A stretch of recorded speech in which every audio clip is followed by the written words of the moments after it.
recording. Who would like to begin our lovely recap? A big recap, kind of. Well, we all found out that Khan left us one last parting gift, so to speak.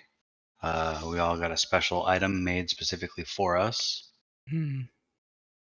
We hopped in the well and all relived an important memory moment, or for some of you, half of your lives. Actually, Silverstring, how old are you? Like your character? Oh gosh, I actually forget in the moment. Do I have that in a bio? Because you basically relived your entire life. From 9 onward, yeah. I was quite, well, young, like 20 or Okay. 24, 25, I want to say. So yeah, basically you relived your life. Yeah. Yeah, from like 9 to 25. So mentally, you And have 30 years then of trauma instead of 14. Yeah. Yeah. And then after we made it through our memories, so to speak, we woke up on a beach and were met by Concussion, the giant turtle, and somebody else take over. Oh boy. Go Go ahead, Will. Yeah. Suzoda and Tolmond didn't really change their past, so to speak. Whereas Silverstring and I made dramatic differences. Will actually changed a little bit and then was regretful and tried to get things back on track. So he's been being deceptive and duplicitous with the group thus far to get back to this point. But now that he's back at this point, he's caught up timeline-wise, so he doesn't have to do that anymore. Yeah, why'd you do that? Because he was afraid of changing things, particularly with the godling. Yeah. So he doesn't want to change anything and potentially screw up everything that the group has been doing by like not being there or making different decisions. So he's tried to keep everything on timeline again. Meanwhile, Silverstring is gave no fucks about any of that. Saw a chance to rescue his sister. Right. Did. And hasn't really regretted it, but is kind of seeing that the fate's wheeled is the fate's wheeled, and he's ended up in the same place regardless of saving his sister, which is embittered him quite a lot. Though his sister is still alive, and that is, well, as far as he knows, and that is something to fight for.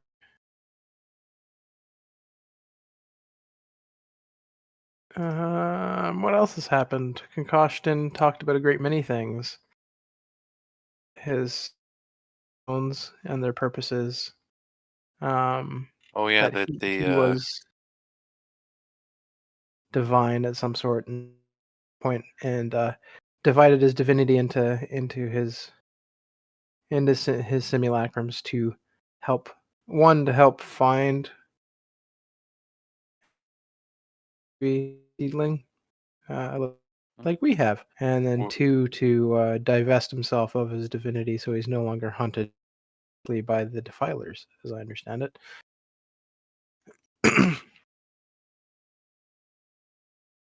He's kind of tasked us with powering up the new god by either founding a religion and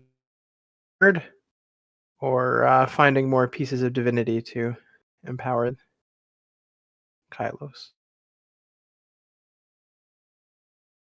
And so basically because he's a giant turtle dragon, size with an ancient church on him, has said that he's a safe refuge for us, which is kind of nice after we've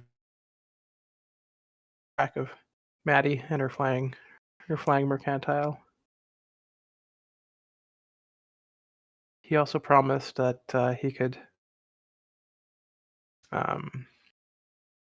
help get rid of the defiler that Will and Tolman took on. Yep, clear the corruption. Yeah. And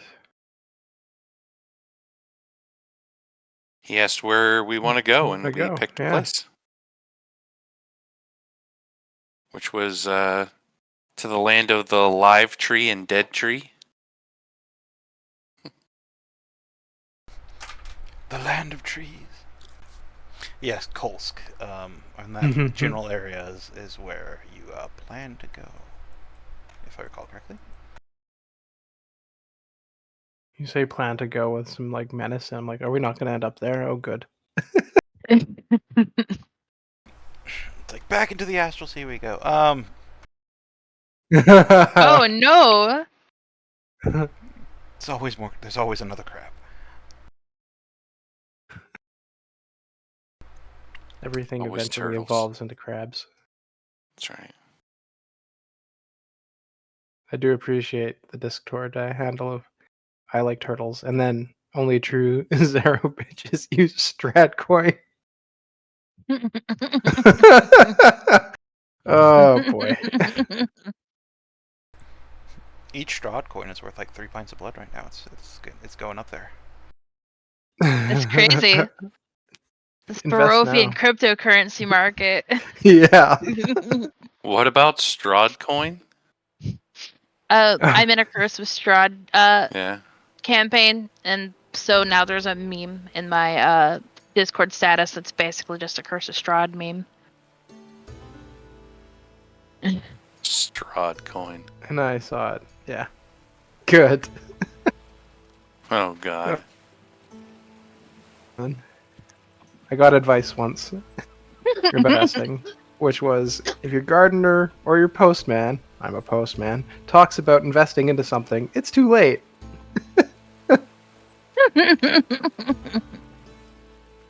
So get into Strahd coin now while there's still chance. Yeah, exactly. Let's invest in Strahd coin. But now that I have, because I'm a postman, it's too late, man. Uh-oh. Oh. Oh no. Yeah. You have to get in on the ground floor of Barovian crypto. Yeah. Oh. I think I died a little on the inside, but it's fine. Same. The amount of times I've been approached with, you should really invest in this, from a postie that is like, get in on the ground floor thing there. Oh golly. Or the one who approached me about, like, we should teach people how to find. Oh yeah? Well, how about this scam financial group? Oh no. Oh no. I will go on an aside for just a minute because this is one of those funny, like, I wish I had done this at the time.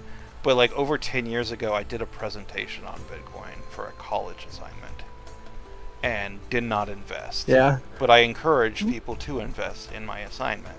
And if I had, I'd be a lot better off. That was over 10 years ago. Yeah, I remember like 14 years ago being like, I should get into Bitcoin mining. I never did. Oh well. Hindsight be like that though. The big risk would be knowing when to cash out. Yeah. Yeah. So, Like people are still holding on to games. Never mind. Let's get in the game. speaking of games, we're gonna stop talking about other stuff and start playing. There, about the GameStop altogether. Okay, so Smooth. you have spent what passes for night in the realms of Radiance, resting, atop the back of Concussion, the Living Temple. That illusory mini turtle version of him hovering above the altar, talking to you only when you come close to it. But now that it has spilled so much information and told you what Concussion believes needs to be done, you have decided to have the Great Turtle take you north to the realms of Kolsk, where you will attempt to grow the cult of Kylos, one way or another, either by feeding it shards of his nascent divinity, or growing religion the old-fashioned way through prophesizing and miracles. I know I already said this in text, but I'll go and say it here on voice. There is a handout that kind of shows you the very, very basics of Kylos. Currently has a divinity rating of 3 and 3 points to spend. Spending those points are the main way you grow divinity. By feeding it bits of Concussion's divinity, or by growing its religious followers, those will increase the dice. But the only way to grow the divinity is to spend those dice. Make sense? Yep. Just want to make sure we're all on the same page. Because we know how players love to hoard things. Especially very limited resources that don't come back. Or don't refresh on a daily basis. But that is the other thing. Once they're spent, they are gone. Alright. Who would be the first to awaken from their rest, do you believe?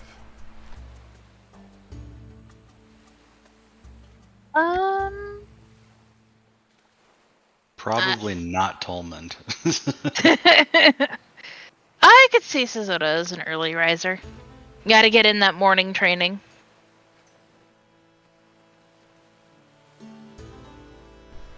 So you would be the first to notice when you awaken. Resting in calm seas, the turtle, Concussion just lazily pushing through the water. You're slowly approaching dimmer and dimmer areas, like you're leaving the light of Radiance, which may be a bit alarming, for not many of you have ever stepped foot in total darkness for longer than a few days, if at all.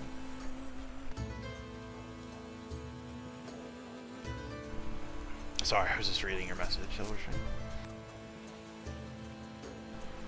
So you now know you're leaving Radiance, as you seem to be going north. It's hard to tell, especially looking up at the stars, and noticing that they're hard to see through the haze that wreathes the area you're in right now. Who would be the next one to awaken?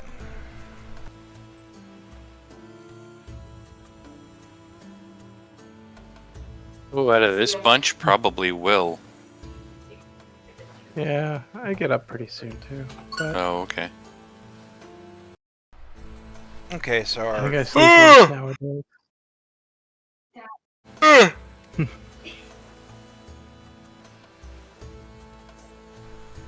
Awaken Sort with a of mighty head yawn. up the stairs, scratching. Yeah. Oh, stretch. Oh my! Sleeping on the ground. That's good for no one. You get used to it.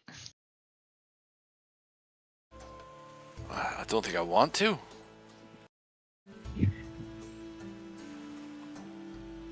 Picked a spot under the tree there, away from the weird butterflies. By the way, do we know if there's like anything inside this little building here at the corner? It is an old... It will not let me bell ping tower. for some reason. It is an There we old go. bell tower. Ah. Towers above the ruins of the rest of the ancient structure, but the bell does not seem to ring. Though it is shelter, there's a roof over it if you need to escape a storm or other event. He could always sleep in the bell tower. It's a little bit less on the ground, but not by much. That's true. Oh, that's not bad. Fresh air.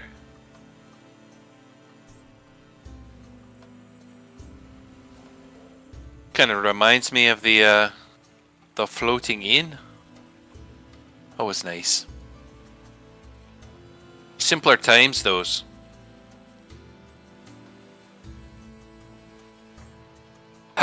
Well, Aye. I noticed you were using your cooking tools earlier there, and he'll look around. I don't suppose breakfast is in order? Oh, of course it is. Breakfast. Oh, bless you. He'll start. Let me see if I can find some firewood.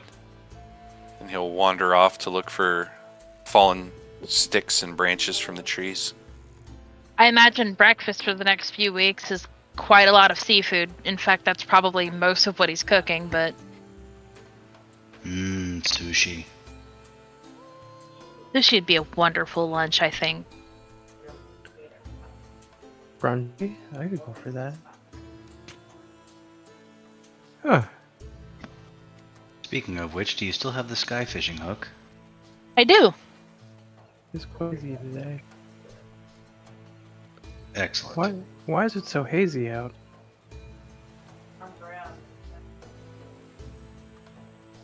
It seems we're passing under quite a bit of shadow.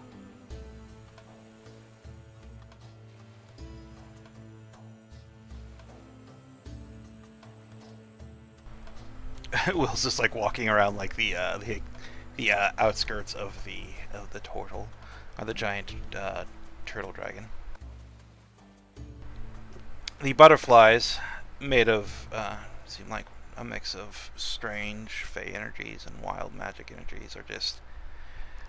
They seem to have taken Will's insult into account, and a couple of them are just following him, like circling his head. Occasionally swooping down, not touching you, but just getting a little close to your ear, which the sound of a beating wing makes you perhaps flinch every once in a while, certainly take notice. And you don't know if they're annoying you because you said something, or that they're just generally annoying to you. But either way, the illusory sleeping turtle dragon above the altar motions to life with a great silent yawn before it turns its illusory head towards you. Ah, Will, you're finally awake. Well, at least a couple of you are. Yes. Are you ready? Today's a big day for you. Oh, yeah, just a moment. And he'll set all the sticks and branches down by the column here. Alright, yeah, I guess as ready as we're gonna be. I'm going to show off a little bit and just start a fire with that dragon's breath thing I can do. It's like actually I don't have to use key points for it yet, so I can just do that instead of just punching it. You're just over there breathing fire on like a fish on a stick. Exactly. It's like who needs a cooking fire when you have monk bullshit. Oh no, I'm starting the cooking fire and getting some of the cooking out of the way. It's Galaxy Brain. Oh, it's a twofer. Okay. Tolbin still slumbers nearby next to one of the pillars. The pillars is his little half-elven head resting on a mossy pillow. We're fleeing from Radiance for the time being. As we get more and more north, its glow will fade. Are you ready That's for not the worst thing, huh? Lands? No, it is not the worst thing. But you will be The heading, Twilight Lands. yes, into the Twilight Lands.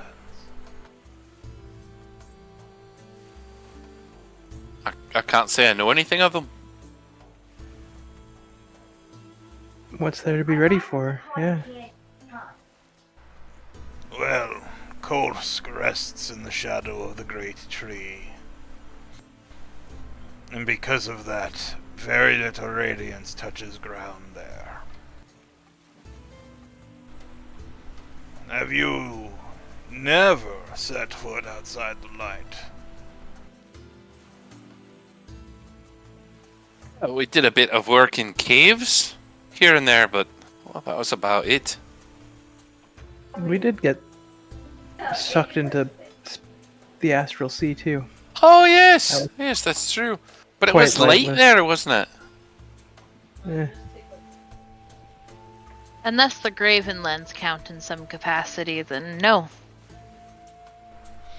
Well, the Graven Lands is a place of many shadows. It is not a Twilight Land. The Twilight Lands Then are no. places of monsters and other things that lurk in the dark. Things that fear the light thrive there.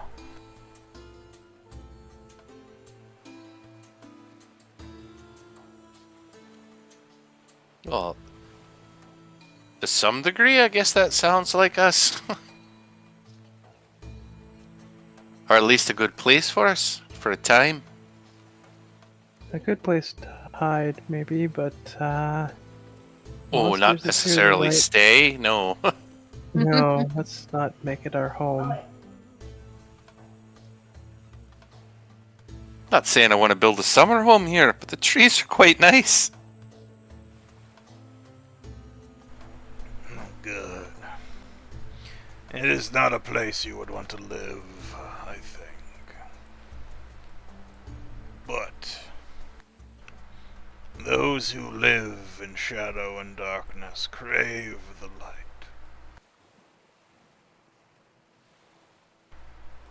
Both, well, literally and perhaps spiritually.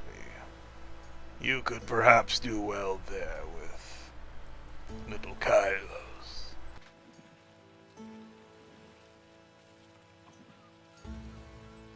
When the Shadowlands.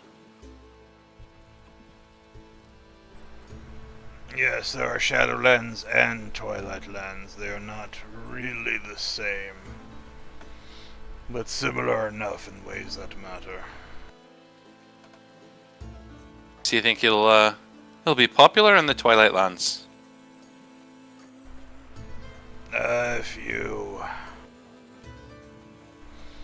If you are wise in guiding little Kylos,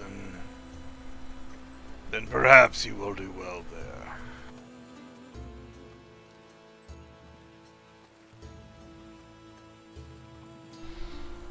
But while you ponder that,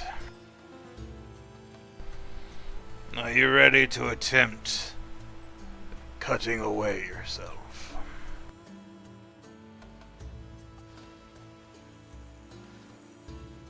Oh, the Cutting corruption? away. Is that what you mean? Yes. Ah, I imagine I'm ready. That's Lyrium's gonna get, eh? Tolman there looks like he's a bit sleepy still. But I don't reckon we have to do it at the same time, do we? I don't know. How does it work? It is better if we all attempt it at once. I will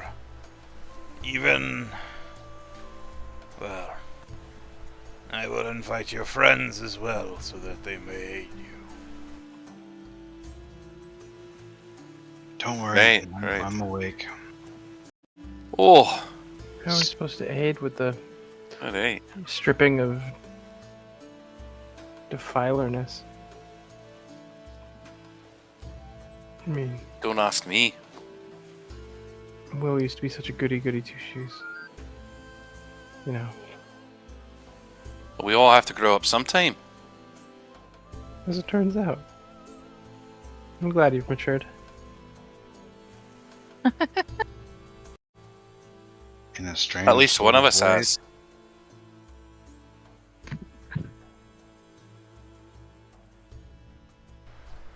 What was Stolen saying? In a strange sort of way, it seems you both have.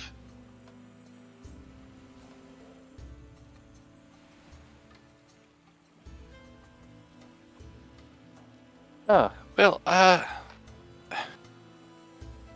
there is a ceremony that we can perform. A dedication rite between ourselves and the godling, between us and Kylos. I don't know if anyone else would be interested, but I plan on performing the rite at least for myself. What exactly is it, Will? What did you have in mind? Well, like I said, it's a ceremony, sort of a ritual. You dedicate yourself to the service of the god, and you receive a minor blessing for it.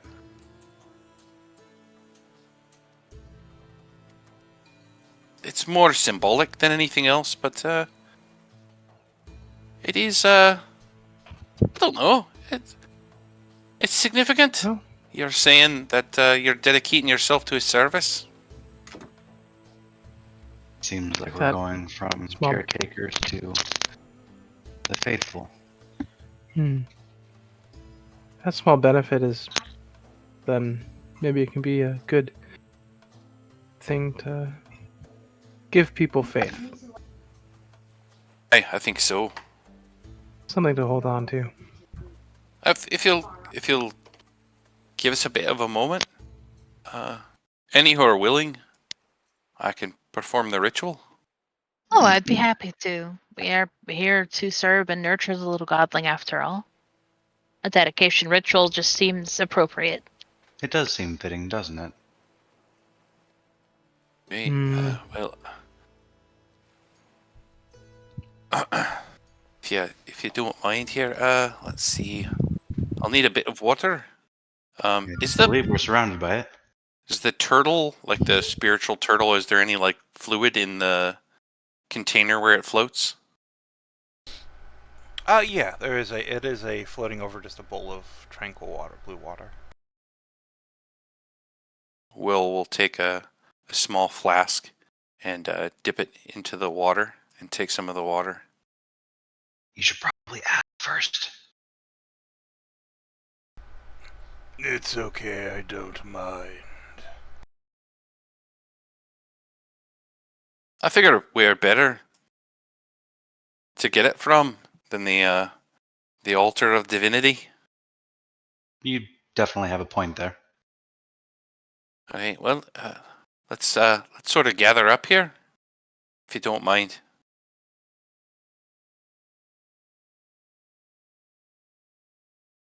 And we'll. I'll Good. sit this one out. You know me and rituals. This is a different kind of ritual, Silverstring. It's That's the gesture of your commitment to the service of the what they all god. say. We Alright. have our all means of we all have our own means of commitment. Right. All right. Okay. Well, I haven't prepared anything for this. Silverstring, could I have the idol, please? Hmm? The idol. Oh, Yes. Could I have Sure. that? Yes, thank you. I mean,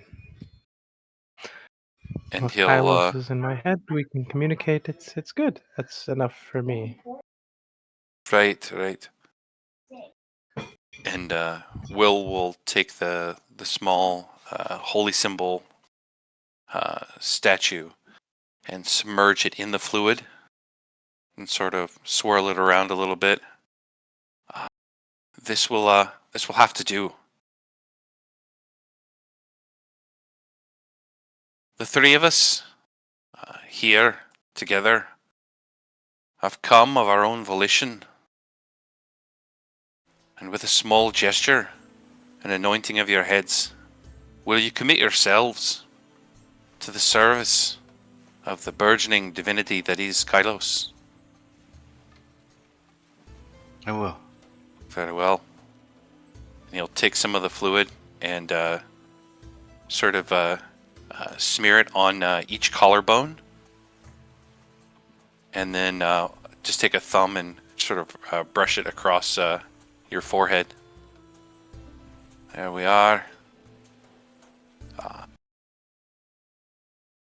For now, for tomorrow, and for yesterday. He'll move on to Suzoda.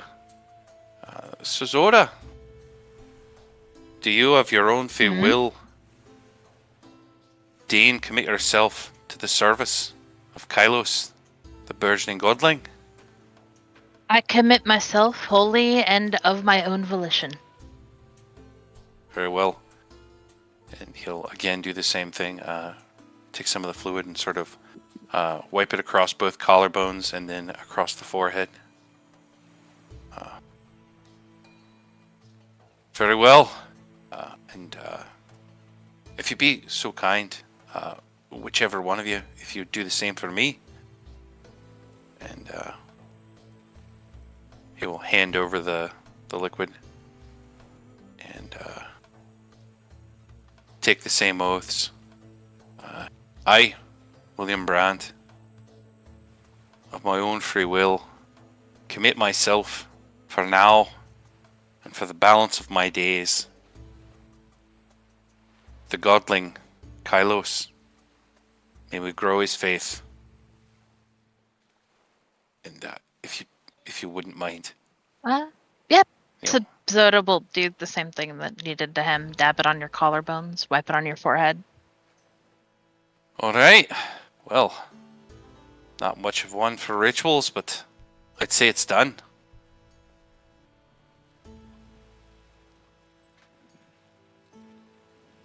And as the result of the ceremony, there is a minor benefit for the next 24 hours of dedication.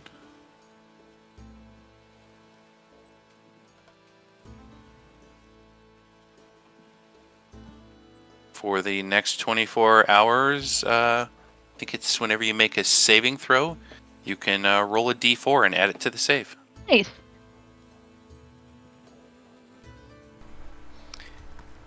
This gentle ritual goes off without a hitch, though it is perhaps the first time in quite some time that this ritual of dedication has occurred, certainly on the back of Concussion, the Living Temple. Everybody takes place, save for Silverstring, who sits on the outside looking in. You can feel a swell of, well, power would be a word for it, but it's more of a tranquil,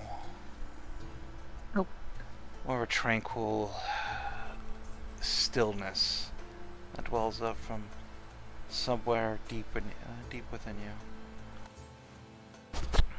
You feel at peace, as if you've given words to something that was only understood in silence before. And you are dedicated, at least for the moment, to Kylos the Renewer.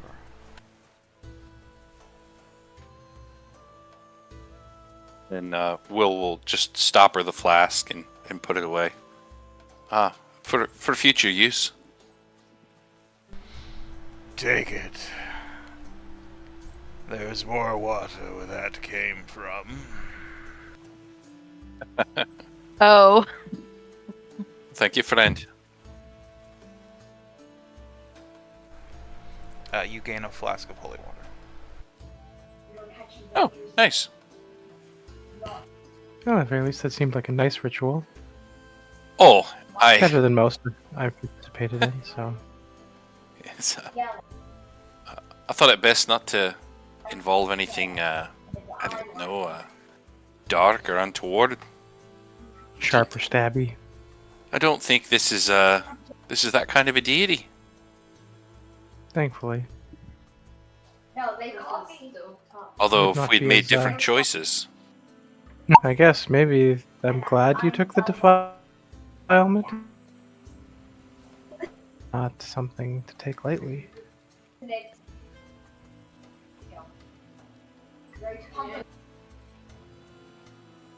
It's a small sacrifice for the better of all.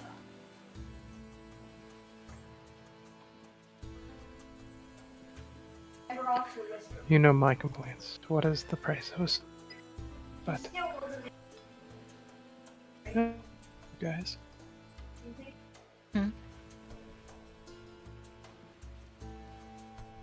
Now see about cleaning them, hey?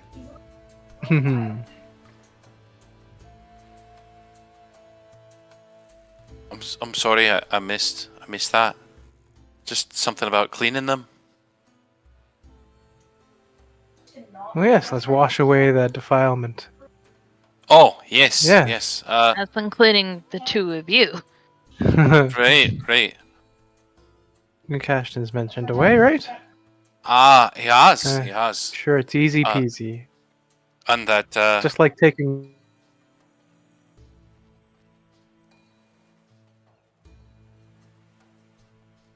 like taking.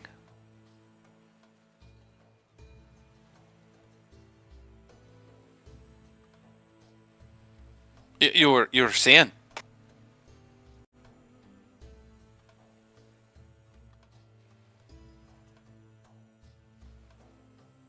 All right. Well, I don't know about you. Would you say you're ready, Tolman? I think at this point, as ready as we're going to be. Let's get this started. Right. Well, The sooner we're rid of this, the better we can serve and be on a better path. all right. Well, if you're willing to help us, we're ready. I'm willing to help you, but I cannot guarantee its success. What you do is dangerous. I will give you one last chance to back out. Oh, I think we've been steeped in danger since we started this whole thing. I see no reason to turn back now. That and I've already died once, so worst that can happen is they have to kill me again. No. If you fail this, it could result in fates worse than death. Oh, it's wonderful. Well, let's not fail then. Maybe this isn't so easy peasy after all. Huh. What you will be doing is not the same as cutting off a hand. That would be, as Silverstring said, easy peasy. You will be excising a piece of your soul that this corruption has latched onto.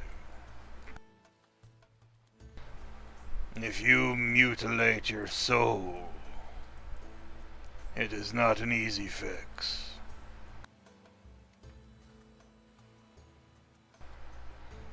Torment. You will see many bushes of strange flowers and fruits upon my back. I want you to collect the following. And he begins to give you just a list of flowers and herbs, some of which you recognize. Go and give me a nature check if you'd be so kind. The book will give you advantage.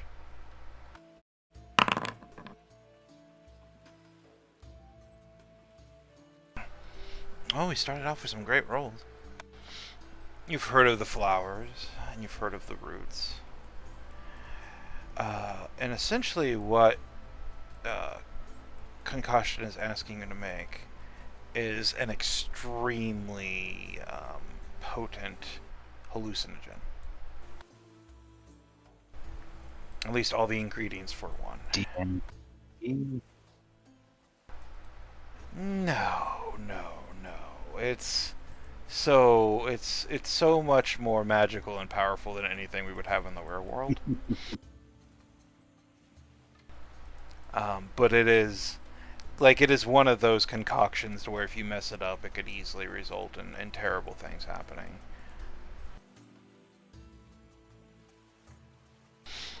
Have you collected the ingredients? Anything else? Yeah.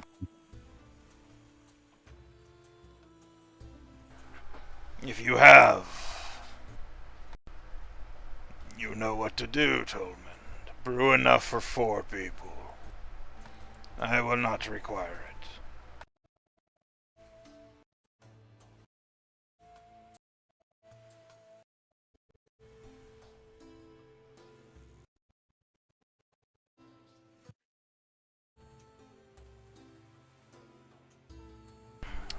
All right, Tolman. How is your drug making skills looking?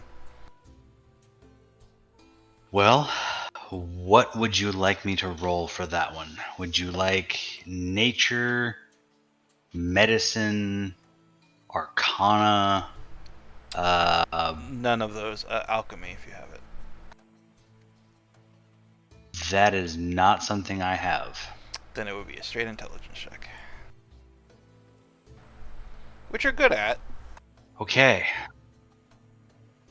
I'm gonna go ahead and use my inspiration for this one. Alright, well, you don't have to use your inspiration. You're going to have advantage on it because Concussion's hallucinatory form is going to be there watching, sort of looking over your shoulder, as it were, correcting any mistakes you would make, and generally aiding you. So go ahead and give me an intelligence check with advantage, please. Okay. All right, Heisenberg, let's do it. Baby Heisenberg. Alright. 18. You begin Does combining... Will's aura give me anything? We did eventually Oh, get not a ability natural checks, just saves. Alright. Actually, I rolled a dirty 12 and a hard 12. Yeah, double 12s. They always creep up somewhere in the sessions. You begin combining the Praise the 12. flowers and the roots. Not making many mistakes, but every once in a while, Concussion will step in and ask you to withdraw something you added a little too much of, or perhaps add a little bit more of another ingredient. And it begins to simmer on this magical altar. The same water that Will had drawn from just a moment before, now becoming a boiling cauldron of bitter smelling alchemy. The minutes seem to disappear into hours as you pour over this boiling turtle-shaped cauldron. And as you're watching this brown nastiness boil, suddenly, instantly, it turns from brown to a very vibrant orange. It is done. Withdraw 4 flasks. And does it look right? It is correct. If we had failed, it would not turn such a color. It would turn either darker brown, black, or another shade. But that color Oh, well. is what we desired. Very Good. well. You'll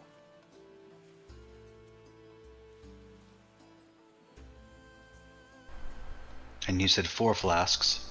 1 for each of you. This will cause you, well, frankly, to hallucinate. It will free the bonds of your mind as such that they are attached to this reality. And in this state I will take you, guide you, to a realm of dreams. And it is there that we will excise the defilement from your soul. I ask that Silverstring and Sazota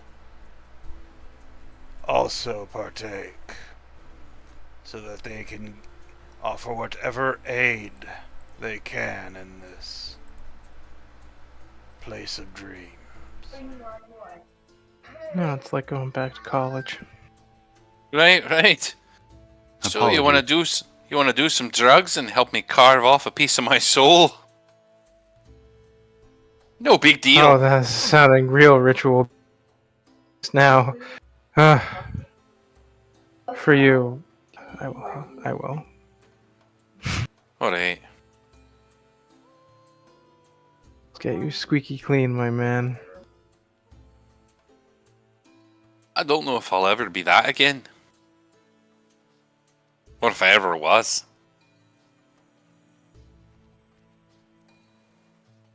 Alright, well, I assume we drink it, yeah? Bottoms up. After you. Is- And he'll reach out and like tink his flask against the others. Right, let's do it. And he'll throw it back. Just like the well altogether. Yeah. I hope Can I we're throw a supposed to bardic drink it all. inspiration Will's way first?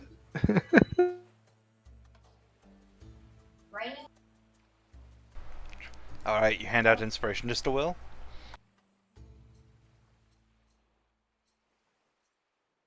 Yeah, seems thematic. Very well. Tastes kind of fruity. It does. It does taste a little fruity. It's a little thick. It definitely coats your mouth and your teeth in a film. Oh. It goes down, but it goes down like sipping molasses. It's just thick and clingy. Good, you hear. You hear Concussion speak. It will only take a minute. Sit down Oh. and close your eyes. Right. This is Sit on going one of to the little be pillars. a wild ride. As you sit down by one of the nearby pillars. He kind of runs his tongue across his teeth. Oh, I thought the jalapeno cheese was bad.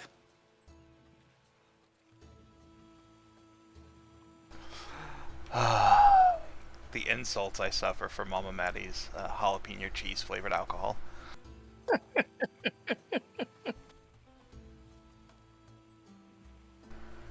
All right.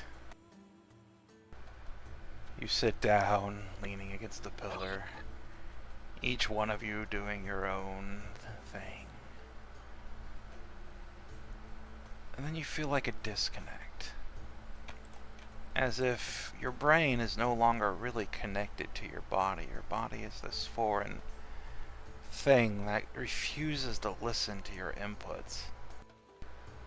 You go to move a finger or an arm, and at first you succeed, but there's a delay, a buffer as it will, as if your body has a ping, and it is, well, it is much like Silverstrings is now, just wildly all over the place. Your brain, this is your brain on Wi-Fi. And then eventually even that feeling fades as you go to move and you can't.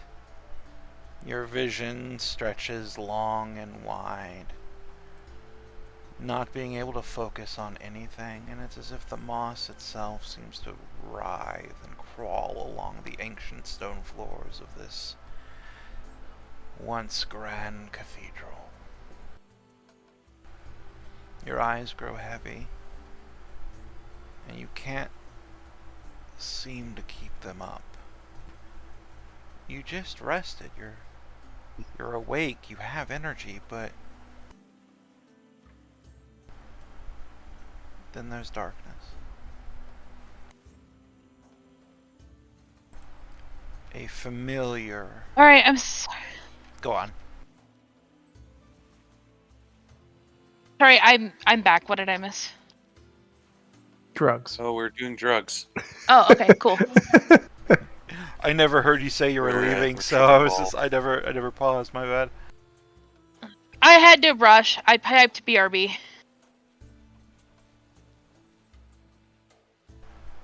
Oh, it got Like lost. right above the Walter White gif. Yeah, it got lost in all the GIFs. My bad.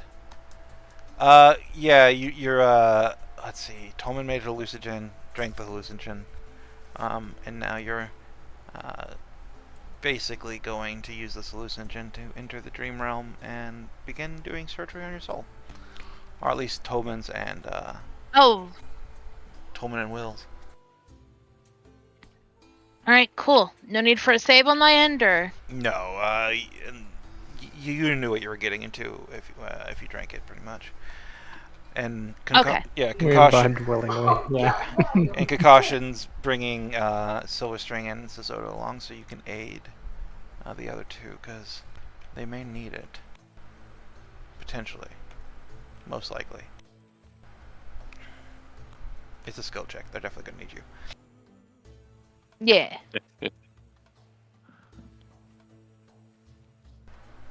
And as your lids grow heavy and you slip into that cold, familiar darkness, it's the same darkness you experienced in the Well of Udir, a darkness that touches everything and nothing.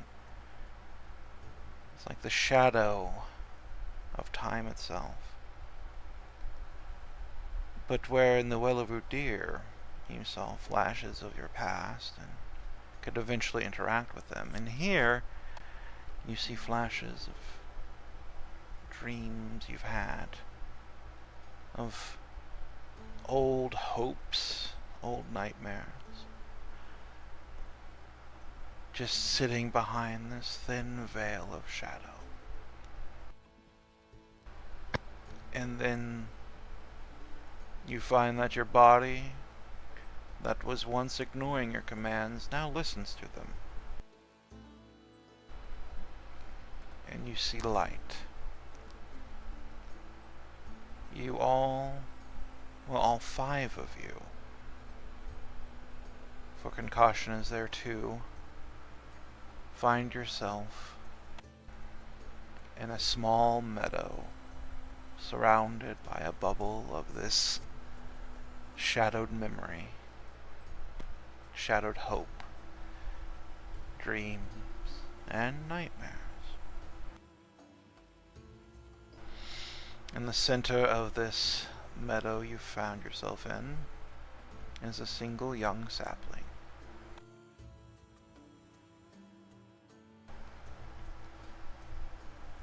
Who would like to awaken first in this dreamy little meadow?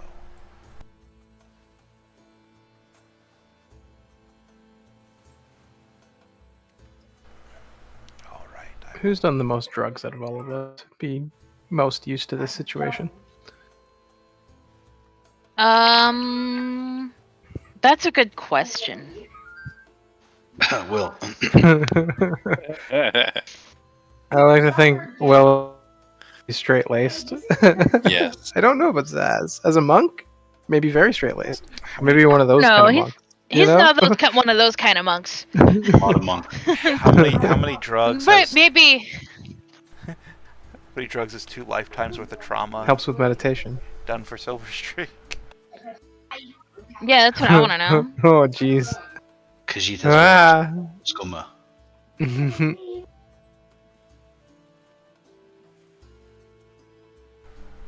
Alright, I'm gonna roll randomly then. We're gonna let the dice decide. All right, fine. I think Saz has smoked enough weed. Literally weeds. I rolled Saz anyway, so... There we go. First to awaken in the morning. Well, what passes is morning, and now first to awaken in this this new setting. As I said a moment ago, you awaken in a small meadow surrounded by darkness. In the center of this is a tiny sapling, and looming over that sapling is a turtle, much like Astrologer Cone, though there's something perhaps less crude and more regal about this turtle. It is dressed in robes of kelp and sea flowers, and there is a certain draconic quality that is unmistakable to you as you've spent some time amongst dragonkind. Ah, you've awoken. Of course it would be you, Suzoto.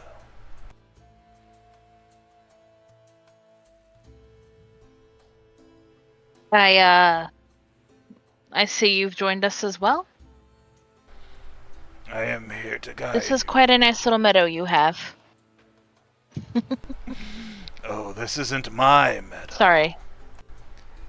This gently reaches down and one of its gnarled turtle claws gently strokes the small sapling.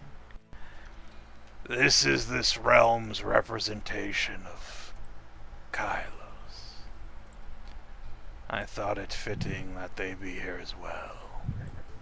As much as I can have such a being be present.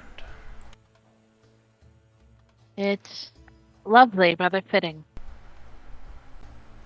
It is the island in your nightmare and your dream, for both are here. Though it seems it's always the nightmares that are strongest in memory. It's as if we are... Well, No, please. Nope, go ahead. I was going to say, I once heard that oftentimes our worst memories seem to stick with us more than our best ones. Then we were going to say something similar. It's easy to remember the bad than it is the good.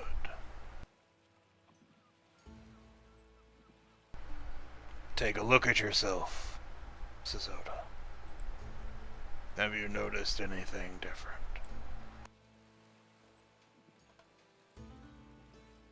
Have I? Well, there's no real mirrors here, but at Con's suggestion, would you perhaps look down and see yourself for the first time since coming here? I would. So here's the fun part. You're not looking at yourself as you remember yourself. Your physical form is, well, just that. It was a gift from your parents, essentially, or whatever birthed you. But this is not your physical self. This you are looking at is your soul. Everything you are. Every experience, every bit of potential, every memory and dream. Everything you are. Boiled down into one representation that could be similar to your physical forms or something wildly different. So, Suzoda, since you were the first, please give me a description of what your very soul looks like. So, I think he would still hold a lot of the appearance of a Yuan-Ti male. But because his soul has, for quite a while, been kind of bathed in the Key of Dragons, he would take on quite a lot of that. Some of his scales, where they were green, are now blue. He's got the kind of ear fins of a dragon, horns, wings, a tail. He's just as much dragon, I think, as he is Yuan-Ti. And every so often, I think parts of him would spark with lightning. So, the Yuan-Ti snake feature is sort of blending in and eventually giving way to more blue draconic features. Exactly. The wreathed in lightning. That makes sense. There is a... Kind of trying to find equilibrium where the snake ends and the dragon begins. Parts of the scales mixed together, some green with blue splotches, some blue with green, etc. That's very... Yeah, there is a thought that we are essentially just pieces of what's most important to us, other people most important to us. So it would make sense that your mentor would have such an effect on you, for sure. Oh yeah, for sure. If there's anything else you'd like to add, please feel free. No, this is all up to you. Then I think I'm good. As you can see, Sazota, you have changed. This, with all the tapestries of flesh removed, and all the fetters of the mortal coil also gone. This is who you truly are. You like what you see. I can't say I disapprove. I'm a little shocked. I didn't think that the time I spent with my mentor had that much of an effect, but I am glad to hear it. Some people, when they look upon their souls, flinch, cringe. Some live their entire lives trying to fix what they see. And others throw themselves off the edge of the world to escape their very soul. It is... Oh, I just thought of stuff to add. Oh no. No, feel free. Feel free to add it. Yeah, no, I think there would be definite parts where there are scars. Those scars, though, if they were physical, they would just look like regular kind of scarred flesh and scale, but here they seem to just be in the shape of scars, but with patches of, like, red scales that are clearly outsider to this area. Like they shouldn't be there. Wounds. Not just physical scars, but the scars of memory and other events. Yeah. Sorry, that was... I had to do this on the fly, and I wasn't exactly sure what to do. I'm sorry. Oh, I get it. Trust me. I understand. I'm asking. No, that's fantastic. I'm asking a lot of you these last 2 sessions when it comes to character stuff, but No, it's all good. It'll just make it easier for the others now that they know what to expect. sometimes going first is rough.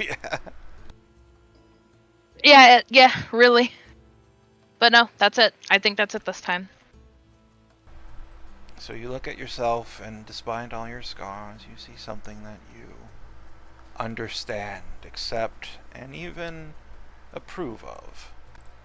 And as Cone had said, that is more than most. So I'm just gonna roll, considering how difficult this can be, and I am putting you all on the spot. I'm going to roll to see who goes next. So let's see. Ross will be 1. Chris will be 2, and Trevor will be 3. Sorry for using your government names. Government name.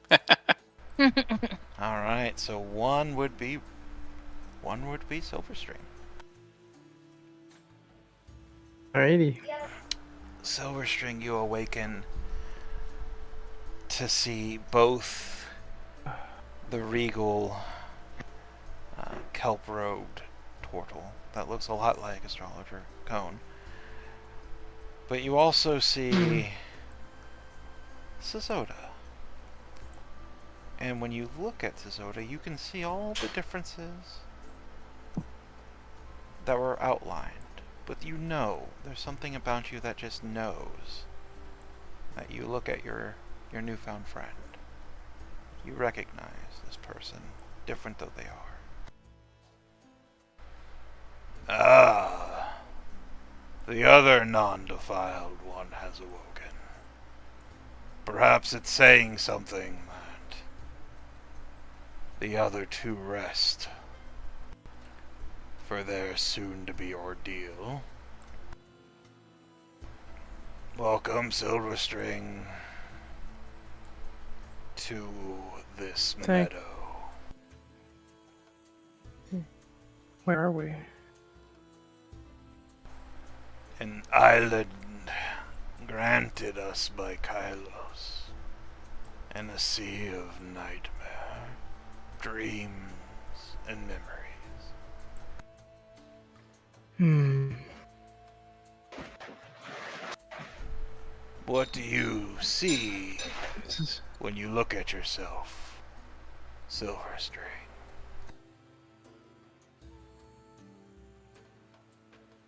And I'll look down.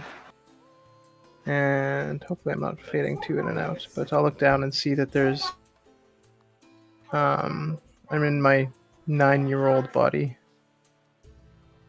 And there's a knife wound over my heart. And it feels like I look to one side and there's half of me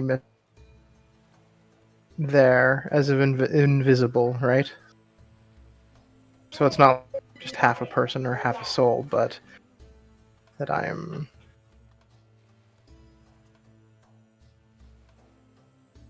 unseen or hidden. What is going on? Why do I look like this? We seem to resemble in our souls these things. We are this. We are our souls right now. If Oh, I am to try to simplify it.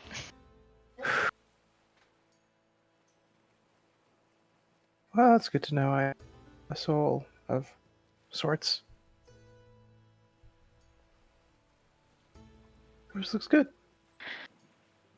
Yours needs a little bit of TLC, but I think in a way all of us will. You don't look half bad either, though. Thank you. Oh. Yeah, I was in this body again. Here we go. Hopefully Wound's it's not a still whole oozing. nother lifetime. Yeah.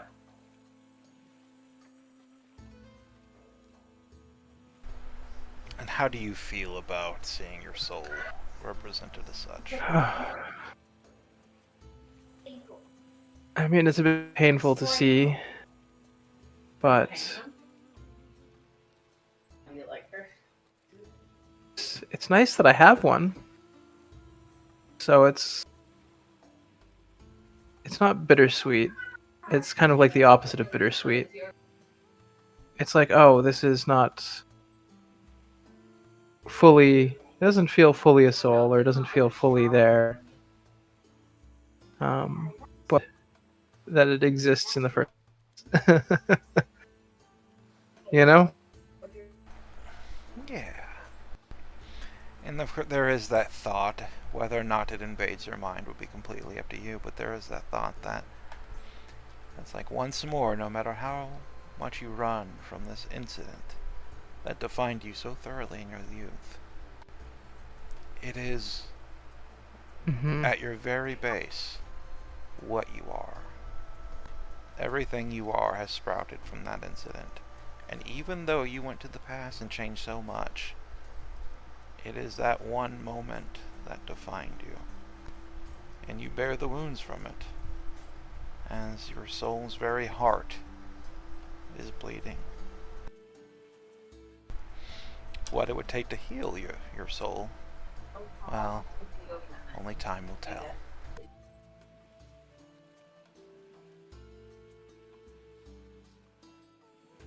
I wonder what I have to do to fix this.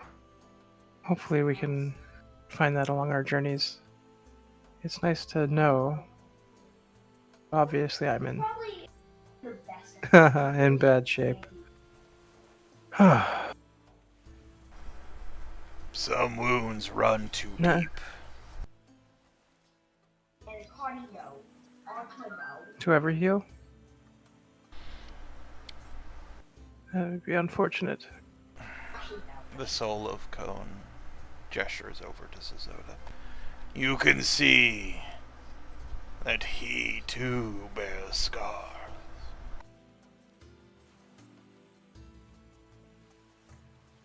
Yeah, some look fresher than others.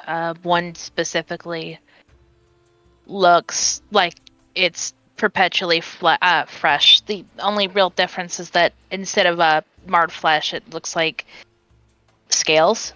So you have to look really close to realize it's also a wound. Hmm. A little worse for wear too, yeah. Yeah, I think that's just the manner or the nature of souls. Is that there's always going to be something open and fresh, even years after it's happened. Yeah, our experiences shape ourselves. The journey, I suppose, is how to try to deal with these wounds, hey? Yeah, come to terms instead of hope it go away or hope Mhm. it goes away.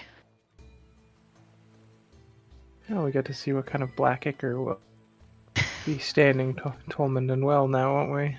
Hmm. I'm interested in what their souls look like, especially with Taint. Let's hope it's not too difficult. May I take a liberty with your soul, Silverstream? Yeah, sure.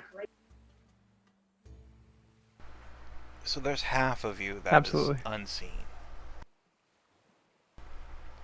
It's as if you focus on one half, the other half's not there, and vice versa. But in that unseen half, known to you, but unseen by all, you can feel the heavy weight of a blade. The same knife you, at one lifetime, stabbed your sister with, and in another you stabbed your father with. It is here with you even now. The instrument, that first domino, that in both lifetimes brought it all crashing down, one way or another, is with you here still.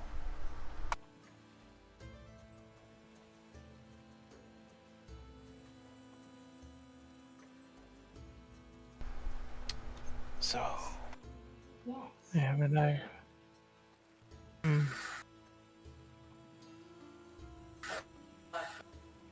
Can I use it? if you choose, yes. You stab Suzoda. No, thank you. I would rather not. I'm kidding. Wouldn't that be like we're just like annihilating souls here? Oh God. Alright, so next Ah. we will have Will be a 1 and Tolman will be a 2. And these will be our tainted friends.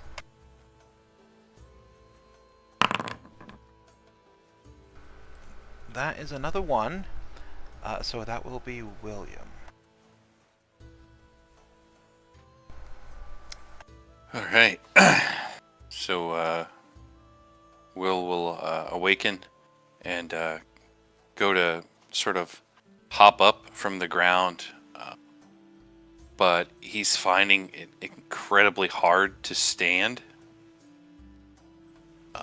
And he'll slowly make his way to his feet and move over toward where the group is waiting.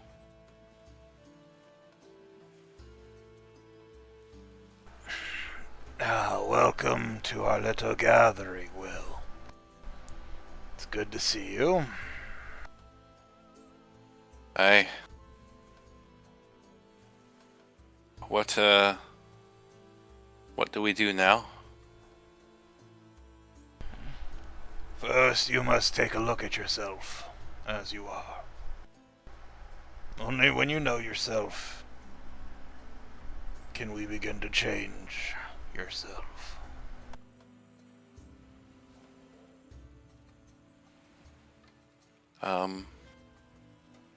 So Will will looking at Will is you'd see a simple young, looks like a peasant boy in plain homespun cloths, but he looks is like sick. His skin is like an off yellowish white color, and he looks malnourished. You can see his bones through his skin, and that skin is crisscrossed with almost pulsing veins of some are a deep black ichor color, and others are still like a faint blue color. And yeah, he looks like he's having trouble standing or moving, and he has a couple of different spots that are like wounds, almost like knife wounds that are sort of oozing, and he keeps holding a hand over one to try to hold it in, but it just keeps running out through his fingers, sort of seeping, and he looks towards Kasha, and I feel so incredibly tired, and I have to say I'm not a fan of what I see. I'd hope for better. Can't say I'm surprised. I'm just so tired. So incredibly tired.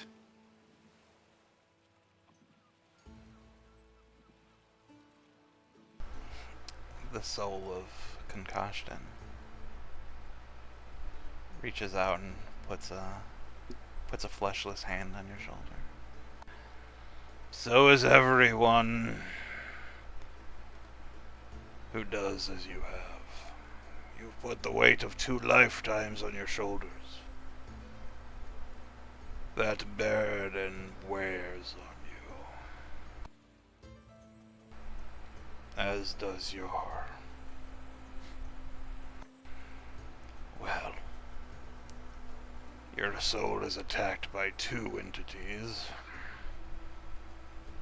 instead of just the one.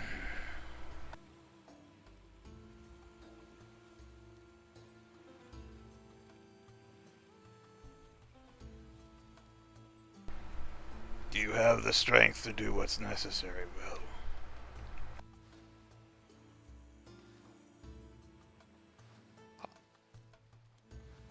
I have to hope that I do. I know that I have the strength to try.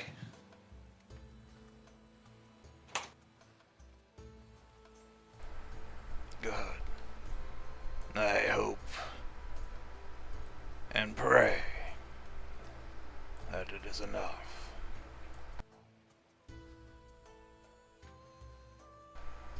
Tolmond is the last to awaken. Heavy-lidded eyes opening. He's a sleepy boy. Yeah. In both cases, in both instances today, the last to awaken. As you gaze around at the strange representations of your friends, you know it's them. But sleeping though you are, resting as you are, you did not hear the explanation of why.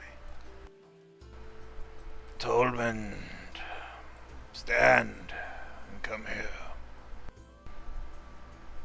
Yes, sir. He rubs his eyes. Gon just chuckles, that deep, turtleish chuckle. And tell me, Tolmond, what do you see when you see yourself?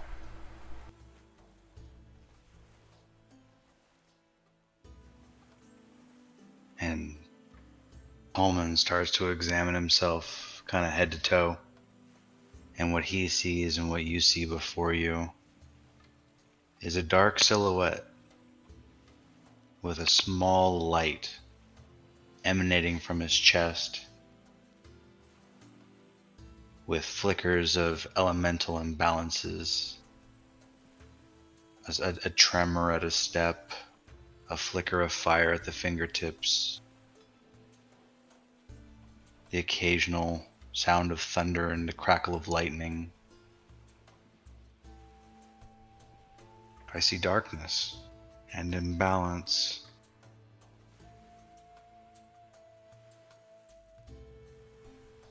Something that should not be.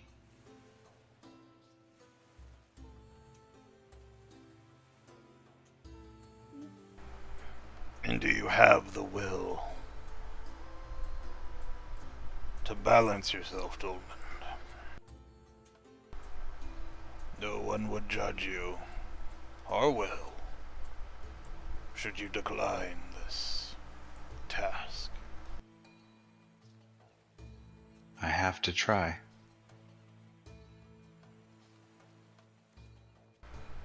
Very well. Within each of you, pointing two gnarled fingers at Tolman and Will, is a corruption, a defilement, a piece of withered divinity that has clung to your soul, and given time and use, will subsume it. To see your soul is to see your true self, with eyes unclouded by mortal coil, and a knowledge that this, at the heart of it, is what you are. I spent millennia as a priest and a consort, and so my soul represents me as such. You are each represented by your own trials. What you are about to do is dangerous. You will be tearing out a piece of your soul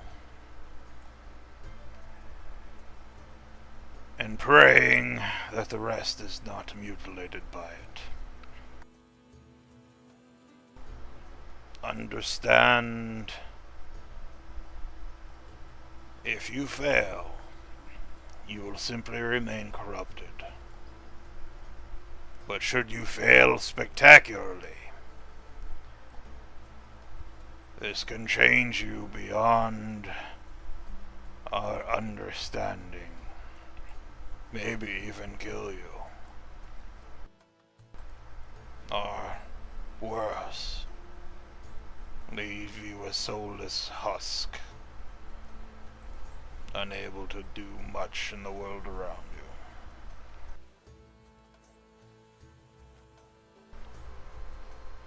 Now you see why the defilers of old never attempted such things. And I'm sure there are those that tried. Maybe even a few succeeded. But what we are about to do,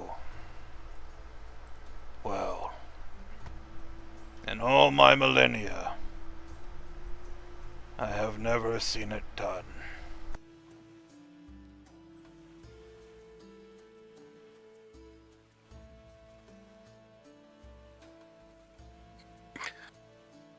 I really appreciate the vote of confidence.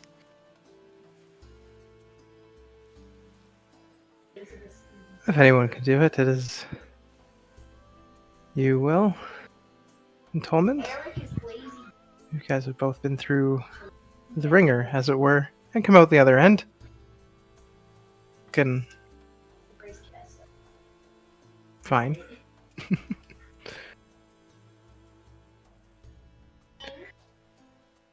And if nothing else fails, you have us too. Right.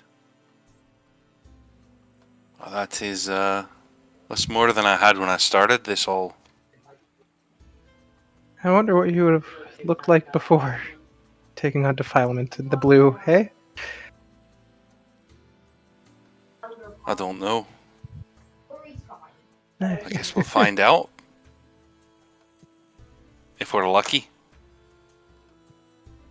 Can we get rid of the blue while we're here? Wouldn't that be expedient?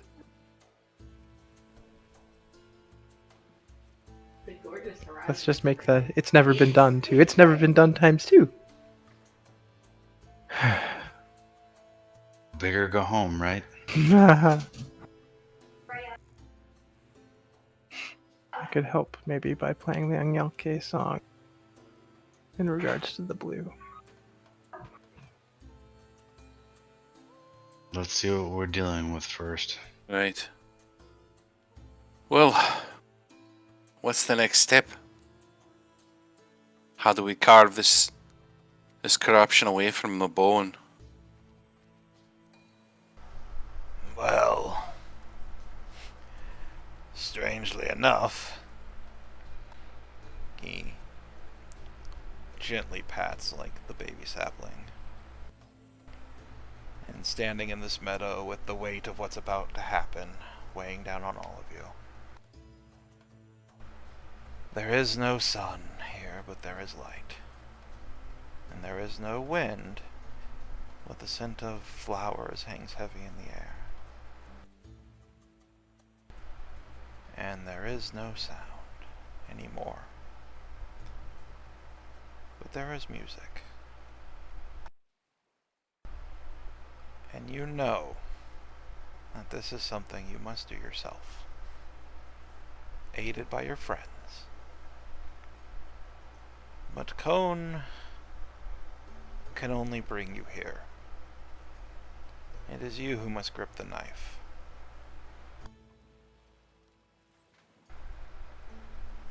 So, Will and Tolmond, and everybody else, go and just roll initiative.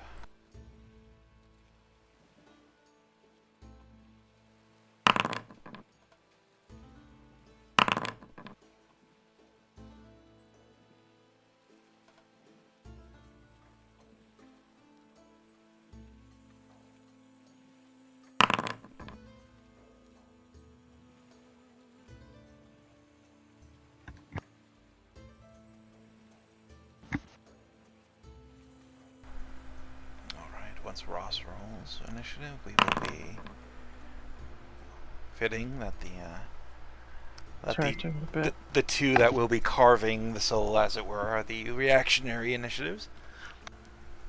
And Raz and Kath, or I should say Zoda and Silverstring, you will be the instigators.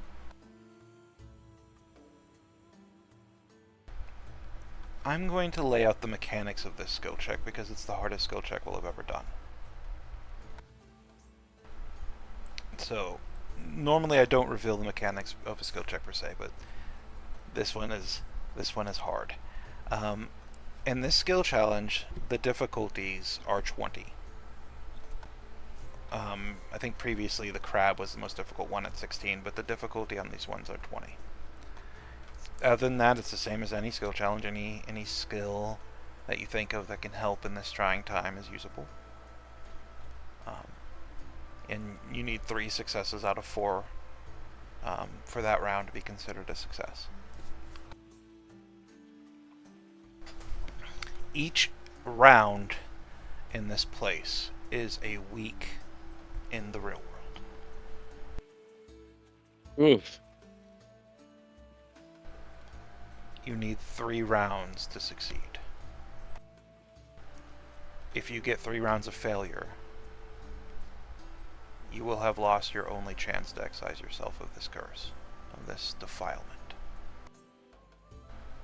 Should you succeed spectacularly, you may remove the blue as well. Should you fail spectacularly, well, there are fates worse than death. and the mutilation of the soul may be considered one of them. It will be the end of your character. Or at least the end of your character as we know it. So the stakes are pretty high here, and the difficulty is not light.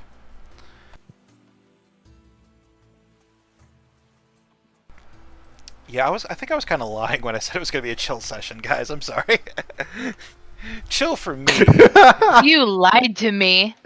So first we take 1d4 damage from emotional trauma last session, and then you hit us with this shit. We get this. You get a high five, Love it. sir. Yeah. Hey, thanks for making me suffer. Have a cookie. Yeah, these last two sessions, I was really like, I want to focus on the characters. Like, and yeah, that's backstory and Suffering. souls. Well, you're really focusing, all right. You did say Ghibli souls, so this is focusing with a magnifying glass in the sun. I like it. Oh yeah. Souls is a little literal in this case, but sure. Mm-hmm. Suzoda. Oh, yeah, I forgot I rolled the highest. In this Shit. place, filled with music and strange light, how do you aid your companions for what is to come? I want to stress this because I feel like here, and this is for everyone, you are in a realm of dreams and messing with soul stuff.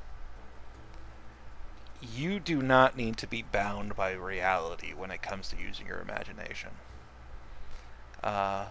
Make things as cool as you want to make them, because this is a wild opportunity. Alright, this is a wild opportunity. And, Will, you described your character as looking malnourished.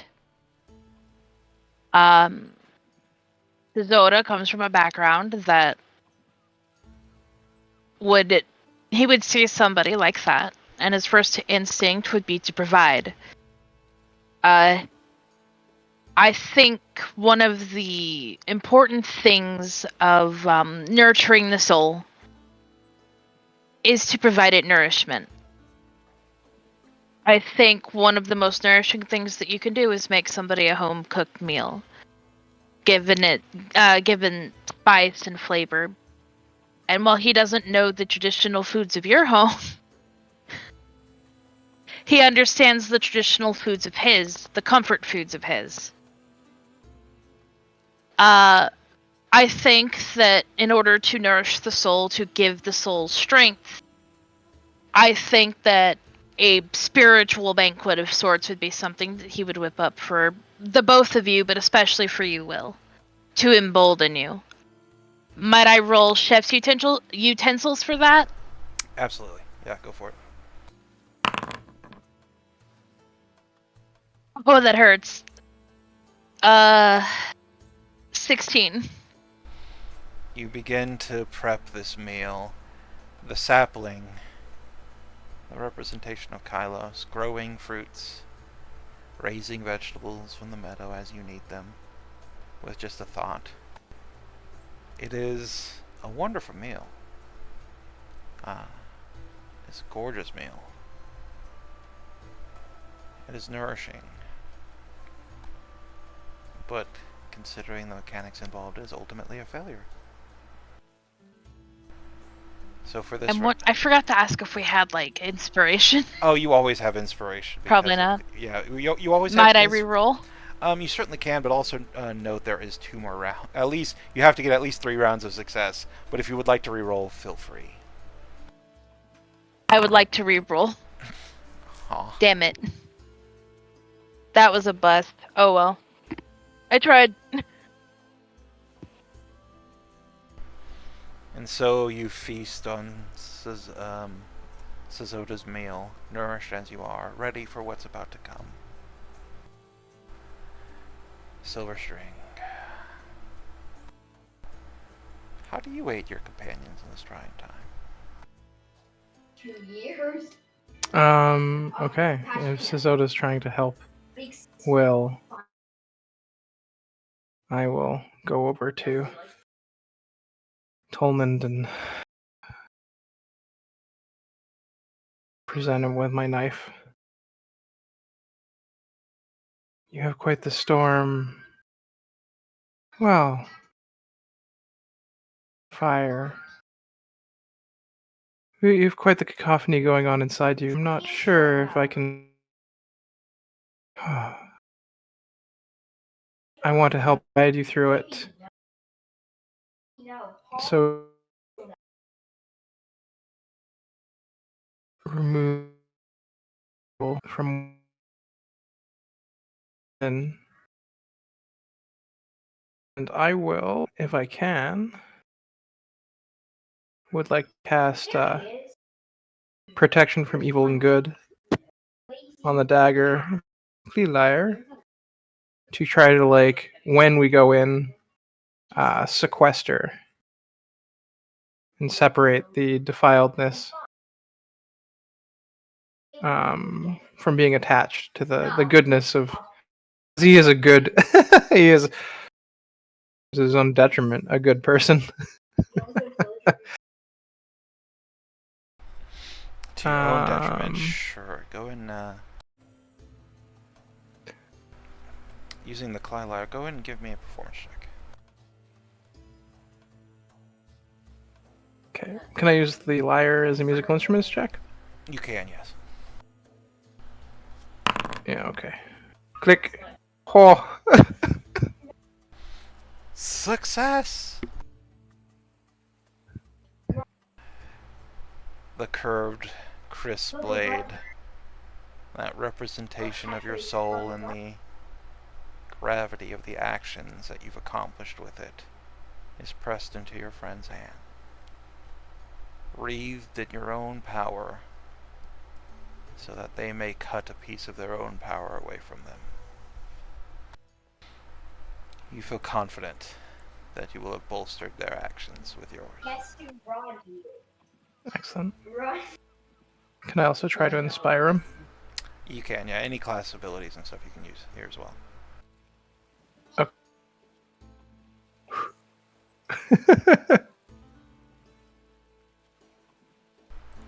Alright.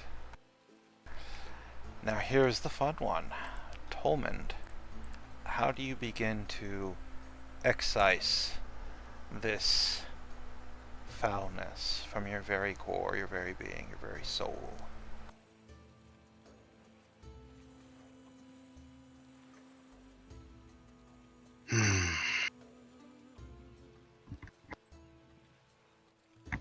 So, having seen Silverstring imbue the dagger and seeing kind of the raging storm that Tolman is becoming, I think he's going to go ahead and kind of examine himself for a moment and plunge the dagger in next to the light, but not into the light that he has remaining, in an attempt to hopefully kind of absorb some of the darkness.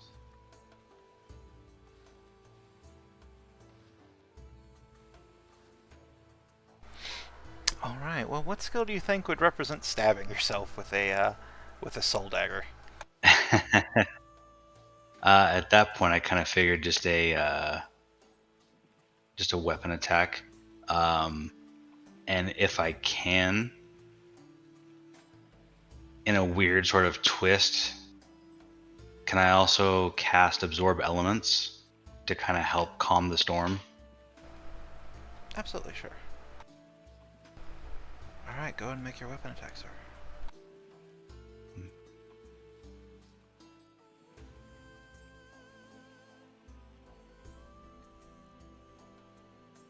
Let me go ahead and use my... Yeah, I was already planning on using my inspiration. I'm sorry I didn't say that faster. Oh, it's fine. I kind of gave up on the you have to say it beforehand thing, because everybody forgets, even me. And then with the Absorb Elements, how would you want me to use that? Let's see. We'll do it narratively, really. All right. Well, you hit the Oh DC. man.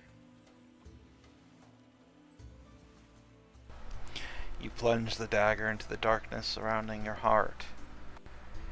The blade passes through what representation of flesh you have here.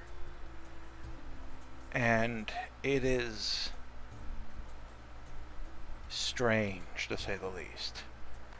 The dagger cuts, but there is no pain. It severs, but there is no wound, there is no tear. You simply take a piece of soul gifted to you by another, a friend, a companion, and you use it to try to cut away as if you were a creature of flesh. At first, it seems hopeless. The darkness just absorbs and absorbs and absorbs. But there is power to this blade.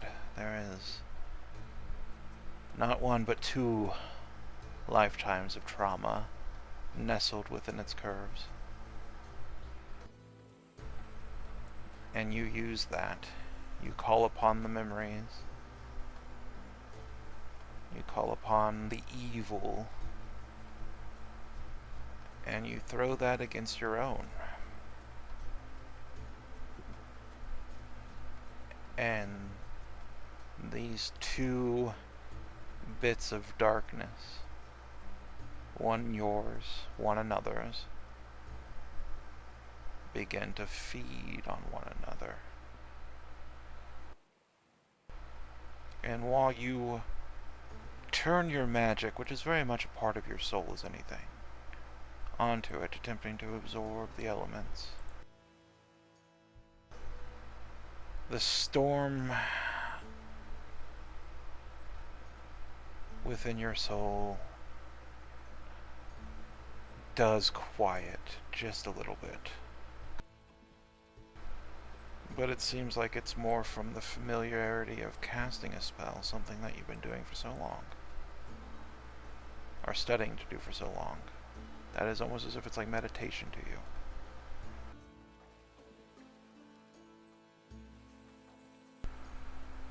Will,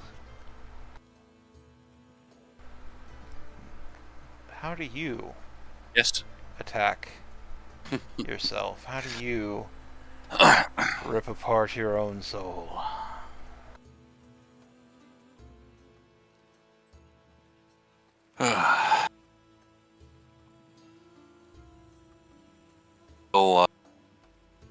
He'll just, the weight of everything is just so much that he just kneels down on the ground,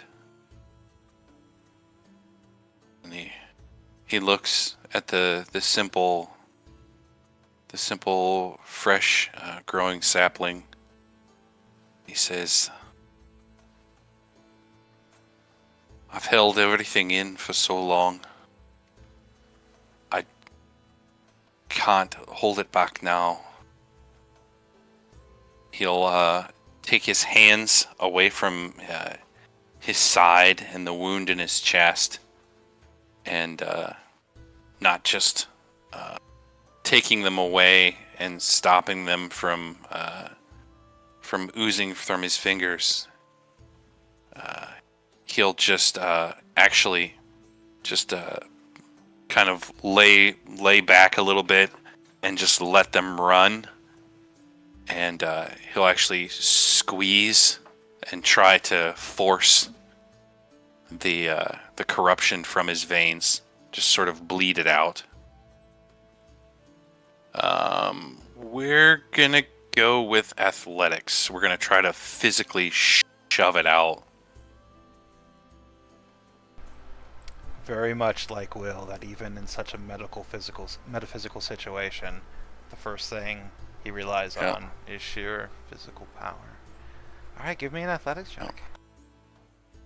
With All right. Bardic. Yes! You're the fucking man. I am the weakest link. Goodbye. Yeah, and I think, like Kath said, just from the sheer exertion of it, he just leans forward and just sort of vomits out this torrent of black and blue ichor.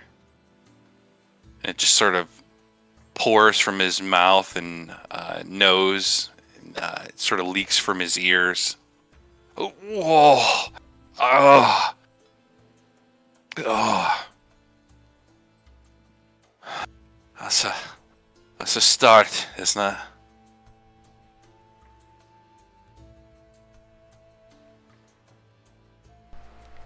And so our two defiled companions begin the process of bleeding, ripping, cutting this foulness from them. And the darkness surrounding the meadow begins to churn as you are, out of the corner of your eyes, for it is not the main focus of anyone here, just begin to see whispers, hints, flashes of their past and their potential. Things you hope to be, things you're terrified that you've become or will become. Your worst nightmares, your greatest hopes, swirling in that fog, writhing darkness at the edge of this holy place. Things are going well, but you know that this is just the beginning.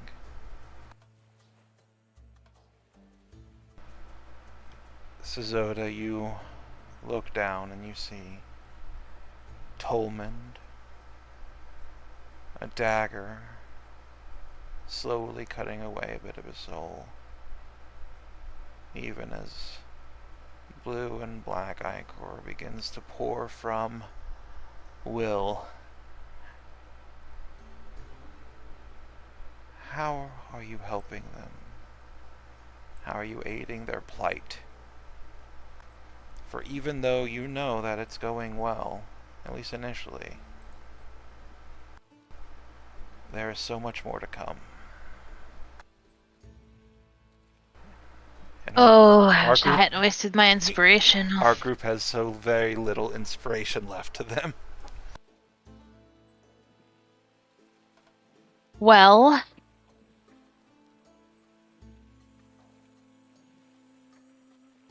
I've thought about something, but do I want to rely on a +4 in medicine?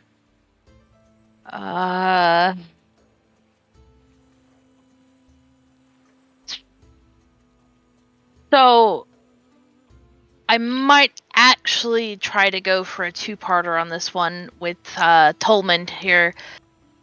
If he is going to try to cut away at the corruption in his body, I want to examine him, look him over, use perception to see if I can't pinpoint a line of resistance where he can't cut and let it just kind of bloodlet out of his body. Using my eyes to, I guess, guide his hand. Or using my eyes to guide my hand in guiding his, if that makes sense. No, that's fair. Could I Because roll? know. Perception? Absolutely. Everybody talked at once. Yeah. Where is my perception? Come on, give me something good. Oh, come on! The 12s. That is... 12s. The 12s are always fucking us. Apparently not enough, unfortunately, because, I was one off. 12 is our mortal enemy, apparently. You turn your attention to Tolman's soul. It is hard to apply physical laws, physical understandings to such a thing. Focused such as you are to your eye, you do notice things, your soul reaching out to his. And you begin to guide. Don't cut here. Bring the knife here. But you miss something. Tolman doesn't feel pain. But Tolman, you know that something's wrong. Zozoda tried to help you. But Zozoda failed. This is so fucking like anxiety inducing. Alright, let's go. Silver string. I will see the darkness and the ichor.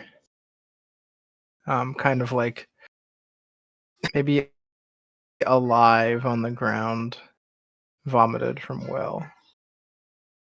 And I'll speak to it, motion towards myself, and just be like,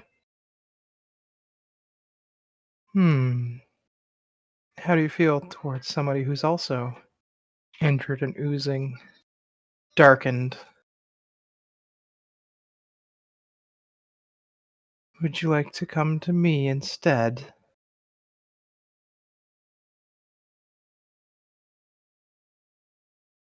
Find another host? One who isn't so goody two shoes. As I'll try to entice the corruption, the deception, if I can. Absolutely, yeah. Go ahead and make a deception check. See how easy you are to believe. So, Okay. so much sacrifice swirls around your memory that why not one more? Even this time, it would be a part Why of your not own one soul. more? Oh no. Can I use my inspiration? You can, if you would like. Yes! Holy Christ. Nice. Hell yeah. That was about as good of a reroll as you could have hoped for. Yeah, from 3 to 19. Holy Christ.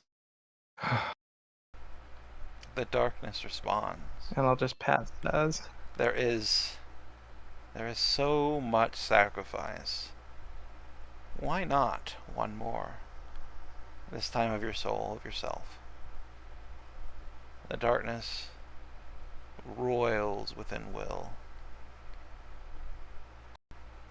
And maybe, just maybe, it'll fall for your trick.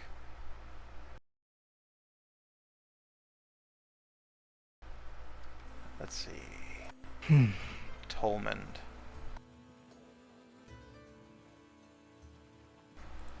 The knife was going well until a moment ago. But now you can feel something turning within you.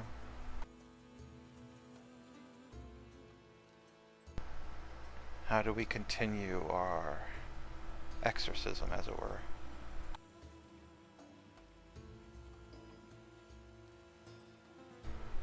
Are you giving that to Tolmond? Oh, for Saz. Okay. Yeah, because Oh, None thank of God. me and Will both Used already it. have. Yeah. Oh gosh.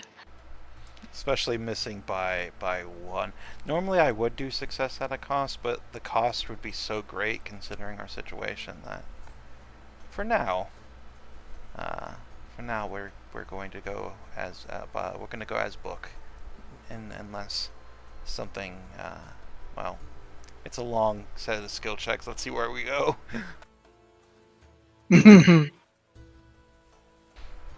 All right, Tolman. It's all you. So, with Suzoda trying to help guide me from what they see, I feel the sudden change and shift. And would you say that the darkness or the defilement is starting to move and spread again? Yes. Would I be able to use Arcana and cast Slow on the defilement for me and Will? Bringing your magic to bear via Arcana is definitely a thing you can do. As I said earlier, magic is as much a part of your soul as it is, well, anything really. It's such a part of you at this point. Yeah, your magic would take place here, just as much as Silver String's music would. And basically what I'd be trying to do is just completely slow the spread of the defilement so we can get a handle on removing it, All right. preventing it from enveloping us. All right. Go ahead and give me an Arcana check. Yes. So we have 2 wonderful successes and 1 failure so far. Which means once again it's down to Will. as Yep. your Oh. Okay, you've got Bardic. as your magic begins to writhe, its slow barbs tear into the corruption in both you and Will. And the spreading slows. Not stops, but slows as your magic cocoons it. You tremble from this power. Magic here in this place, affecting the soul as it does, is unlike anything you've ever felt in the mortal world. Or there it is just rote memorization, or a bit of the blood here. It is so much more your will than anything. And it is to Will we go next. No pressure, Will. With all this going on, just Will, now more than ever, needs the encouragements of his friends, and so that they know that he's with them as well. Will actually, on his hands and knees, through all of the black and blue ichor, he'll crawl over to Tolmond and take his arms and wrap his arms around Tolman and squeeze him tight. And to Tolman, he'll say, "You're doing well. We've got this, Tolman. Together. Your success is my success. As long as one of us can make it through this." And I will try to inspire him or persuade him to struggle harder. And we'll give it a roll. Oh, and we will spend our Bardic. Your Bardic is spent. So I think, yes.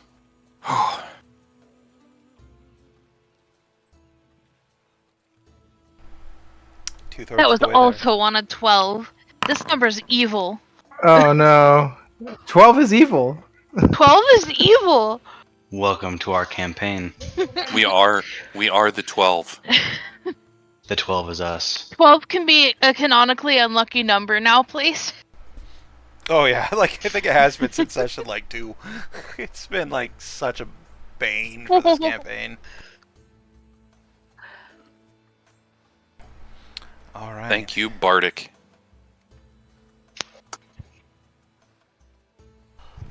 With your assurances and inspiration, and your soul hug affecting Tolman, you can feel the music of Silver String Soul bolstering your own. You feel as if you can do this. You know Tolman can do this. You're so close now. The darkness is slowed and is fading. What little remains is seemingly more interested in tearing its way to Silverstring than staying within you.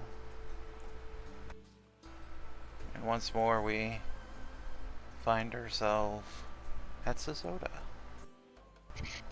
As you watch your companions hug it Oh out. boy. Well fed, well inspired, and now in each other's arms. This could be the end Bro, of it. I'm inspired. Oh, this could be. Fuck me. Um.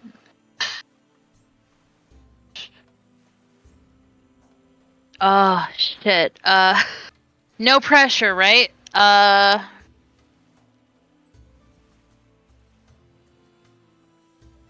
I think you're all a bunch of animals, so I'm going to I'm just kidding. I'm going to hope that a +4 in medicine plus a bardic inspiration will help me do this. Having help and possibly botched a bloodletting or a soul letting with Tolmond, I think I want to use a medicine check to kind of, I guess, excise the ichor the way you would snake venom. Kind of just press it out of his veins and through open wounds, kind of deal. All right. So I'm going to use a medicine check, and hopefully if I roll low, it's high enough that my bardic will save my ass here, so let's go. Oh, I don't think a Nope. D8's gonna save my ass out of this one. Even if you rolled an 8. I'll try anyway. Yeah, even if I roll an 8, that's Just keep it, because there might be more rounds. Remember, you have to fail 3 times. Oh, yeah, just like that's you have to true. succeed 3 times. So you'll even if you fail a round, you can still keep. You're not Then- doomed. I will hold on to it for this. And if we don't get through this, I'm going to resort to a drastic measure. Oh, we love drastic measures. You begin to bleed the darkness out like you would bleed a venomous wound. But once more you find yourself applying physical limits to a metaphysical problem. And while you do find some of the darkness oozing from the wound, slowly, it is almost as if it's coagulated blood, ichor. It is more a chunky, slow-moving thing than it is blood. And it lingers, refusing to let go.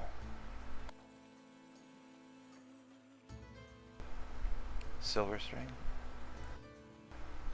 Your friends are hugging. Sazota is bleeding them.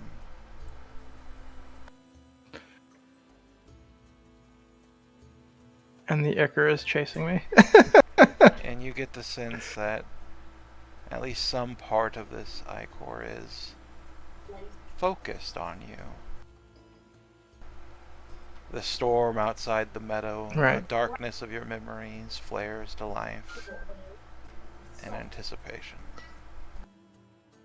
Oh. Compared to those which have like I'll walk back to this here as if motioning for it to come towards me. And I'll action creation performance, a large bowl. And it'll be set at the foot of the stairs, like the ichor can come pouring down into it. And I'll, come on, you come down, and I will drink you, and take upon the defiler, so you may claim one more. And I'll try to persuade Coax it out. it to come with me. You've seen Yeah. enough rituals where Coax bowls it are out. involved. Alright, give me that persuasion And the check. consumption of certamines. Yeah. All right, here we go. Oh, Oh, a 13. Not a 12. A success. yeah. The And I'll throw a bardic back to Will. the tendrils of darkness that are so freely flowing from Will and now Tolmond, and by freely I mean they've been slowed, so it's a slow ooze, begin to crawl. This strands of darkness kind of reaching forward and pulling the whole closer and closer to the bowl before finally it dives in and begins coating your bowl like a oil. And you know that it's working. Tolmond. You can feel the darkness fleeing you. You can feel the power of your companions as they use their soul to aid yours. You're on the brink of success. You just have to hang on a little longer. But how do we, and by we I mean you, go about getting that last bit of defilement out of yourself? Seeing what Suzota was trying to do by essentially rolling or milking the ichor out of an open wound, I would like to use investigation to see what parts were missed to continue and remove the last remaining bits. Alright. Essentially, kind of track it down and remove it. You investigate the very roots of your soul. Go and give me an investigation check. And it's good that you did, for you see, in the depths and unknown folds of that metaphysical space, you see darkness hiding, avoiding the light of the meadow, avoiding the call of Silverstring. But it cannot hide from your gaze.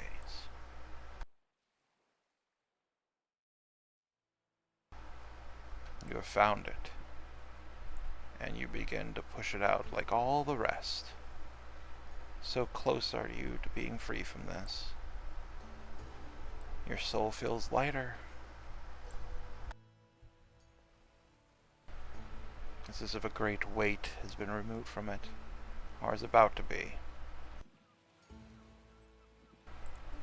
So, once more, Will. Once more, it all comes down to you. You can end it all right here. So, considering the roles involved, the successes and the failures, if you succeed, you will have rid yourself of the defilement. If you roll a 30 or more here, you will have also excised the blue as well.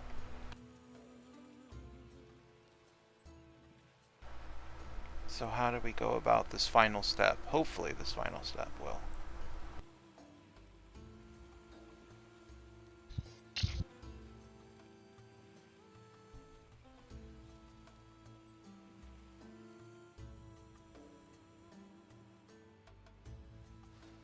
But like, no pressure. And I You think muted, Mike buddy? It's like Will has fainted. Oh, Oh, can you hear me? Oh, there we go. now. we can now. So seeing all of the ichor and corruption and poison leached from them, that's now collected up in one place in the bowl in Silverstring's hands, will look over at Silverstring and he'll shout to him, "Quick! Hold it up as high as you can!" And then he'll rear back, and with as much strength as he can muster, he will try to hurl a firebolt into the bowl to set it alight, to burn away the corruption. So he'll try to make an attack on it. Yeah, like it would be like a magical attack. There you go. Flinging a part of your All right. soul at another part of your soul. Yes. Alright, no pressure. So he'll try to burn up the corruption. Let's use let's use the bardic on. We'll use the inspiration first to see what we can get here. Okay, not good. And then we'll use the bardic. See /roll 2d. And that's only attack. What's that? Only 1d8 on an Oh, attack. okay. I didn't know that. Or I would have used the skill. Okay. So 25. 25 out of 30. Nice. So you pull the last bit of darkness out of yourself. Most of it coaxed by your efforts and Silverstring's. Your mood reinforced by Sazoda's meal.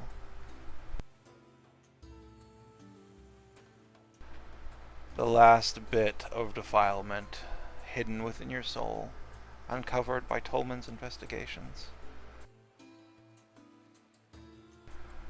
And once it's all gathered in that ritual bowl, once it's ready to be consumed as promised by Silverstring, Silverstring holds it over his head. That half-seen 9-year-old child soul, looking determined, as a bolt of holy fire races from your soul and lights it afire. The bowl shatters.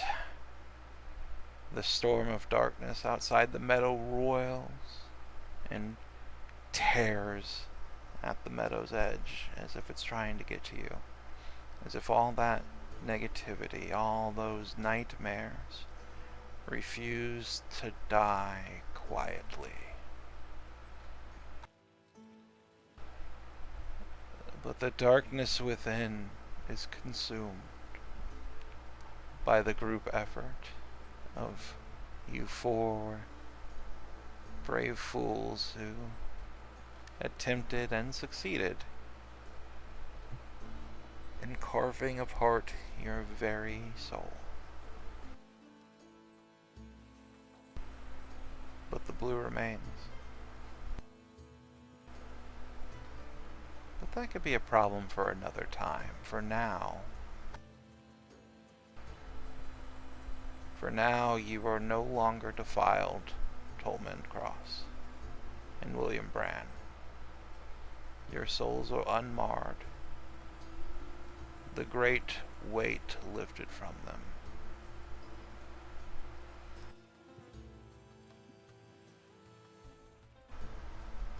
And as you look at that sapling, and the fruit it has borne for Sazoda, and now for you,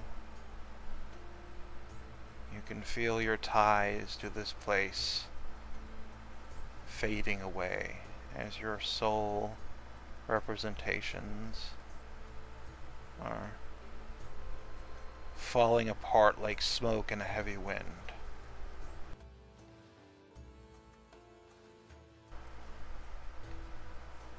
And all the while, Konkashten is smiling. A look of pride in his soul's face. In that fleeting instant, before you return to your bodies, Sazoda and Sazoda alone could attempt to grab the fruit from Kylos' sapling.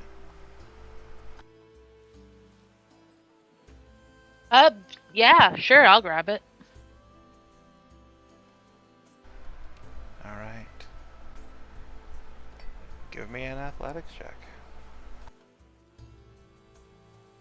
Could I trouble you for an acrobatics? You may.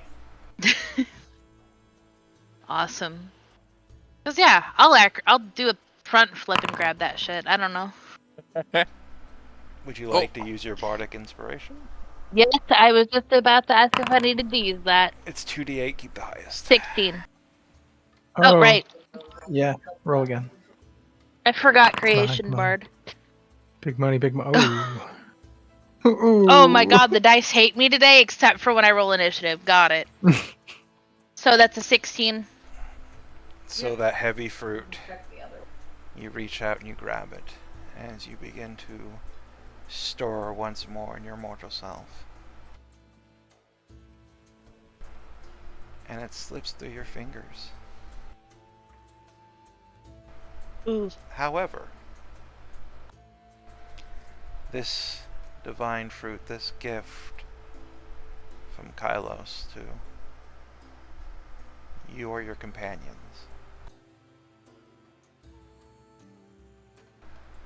what are you willing to sacrifice for success?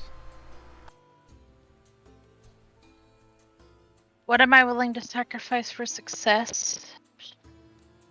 That's a good question. God,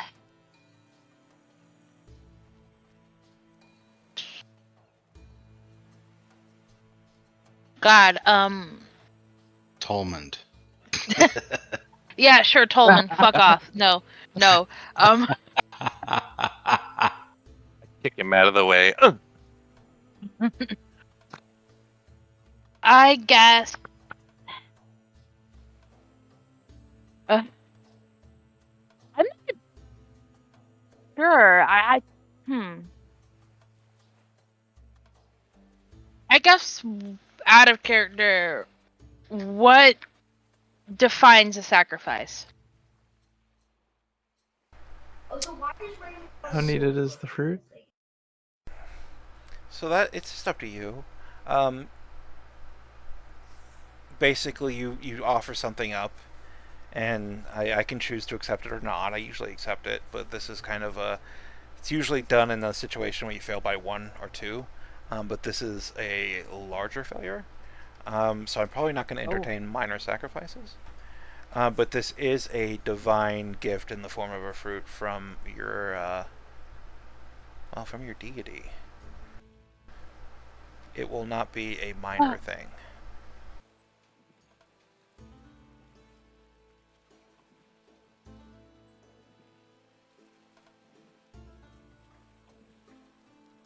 That's a tough one. What am I willing to sacrifice?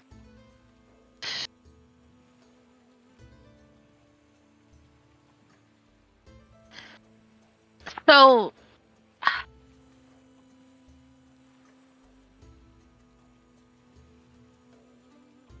I have an idea. Well, I have two different ideas, I guess. One of the ideas is Yanti have innate magic. He could sacrifice that up, his ability to use the magic inherent to his people. But for a monk, that really wouldn't mean much, would it?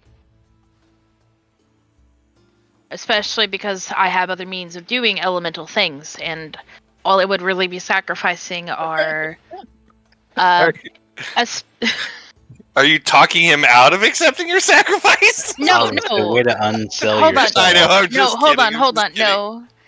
I'm trying to weigh my sacrifices here. Yeah, I'm just kidding. Yeah. All right. But another thing I could sacrifice would possibly be a bit of my vitality in the form of maybe 2 points of constitution. My HP would go down a bit, but I feel like it would be a bit more significant than spells I don't, or a bit more significant than spells I don't use very often.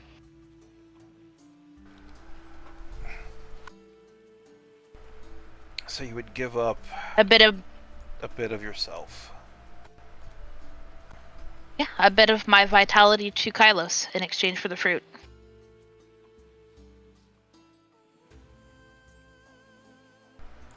All right.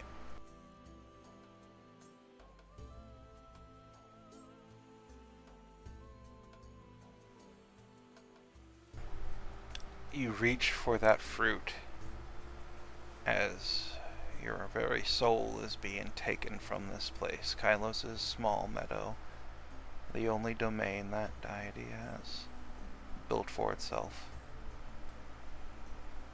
Your fingers first slip the ripe, constantly changing nature of this fruit, unable to be gripped. But you force yourself to stay, far beyond where fate and other powers would deny you. The fruit is in your hands, that extra moment paid for. The price unknown to you until you awaken. And awaken you all do. Eyes opening to the misty half-light of radiance. So far north are you that it is but a twilight in the distance.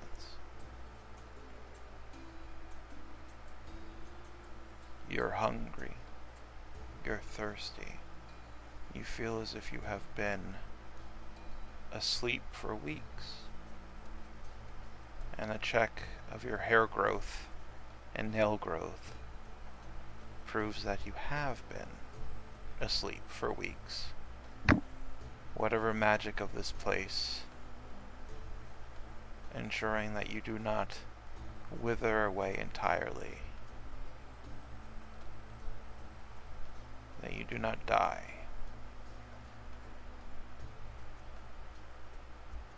But for Whoa. Sizoda, What's that smell? but for Sizoda, it is a price. For Sizoda has withered. Sizoda is weaker than he once was. But in his hands is a ever-shifting fruit. The gift from Kylos. The prize that Sizoda has suffered for in his hands. And we're going to take a quick break because after that, a break is needed. Alright, so just lower my con by 2 Yeah. points? Yes, lower your con Or- by 2 points. Ooh. Alright. I mean, I can Free affect you con. with the blue. No, thank you. You'll get the con back. No, it's good. I only When went were you down like 8 coming back? HP. I'm at 51. Wow. Still doing Yikes. good. You have less HP than a wizard. Holy shit. Anyways. Really? It was- I take average. That was rough. Yeah. Oh, that was so good. All of it. So good. But I'll load up on water. Pretty sure I got a little bit of heat exhaustion today. Oh, Ugh. 30-degree and delivering, you know. yeah.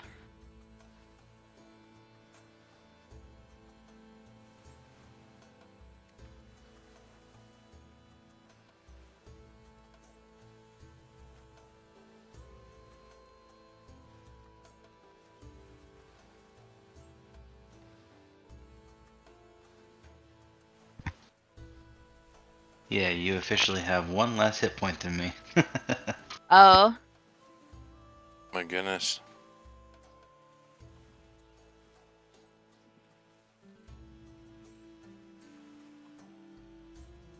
That's crazy. I thought you were going to give up like a hit die. And then all of a sudden I was like, oh, you're giving up 2 points of constitution? Oh my god. Listen, he said big sacrifice. That's where my brain went. That's a big sacrifice. No, I mean that's about right. I'd done the same thing, honestly. Just it wouldn't have been Constitution. For me, it would have been either like intelligence or dexterity because Ooh. that's what I rely on the most. Hey, Chris. Yeah. Yeah. Go Oilers. Go I'm Oilers. guessing I cannot increase my con for a while. Maybe? Level 8? Oh, oops. Yeah. We're already there. Oops. My bad. There's- I make up for it by I can't take opportunity attacks at least. What? Oh, mobile. Yeah. I thought Oh, you can't be affected by opportunity attacks. I heard that as like, oh, I can't take opportunity. Like that Yeah, is no, a big sacrifice. Oh, oh my God! Who posted that? that was me, and I hate it. It makes me uncomfortable, but I have to suffer now. You guys do too. Why does the? Yeah, I hate it. I don't understand, and I hate it. It's just a plum. it's There's nothing to hate. It's a plum with booty.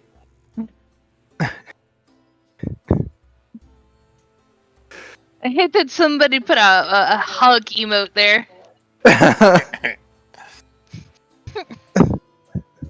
No, they didn't. Oh, yeah, they did. It looks like it was Silver String. I'll cop to it.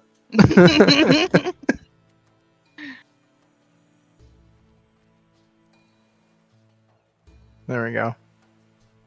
There's a yum emote too. Amazing. Oy, oy, oy. Me grabbing that fruit. My shriek sucks. With your no backflip, grab it with your face. Yeah. Oh, yeah. No.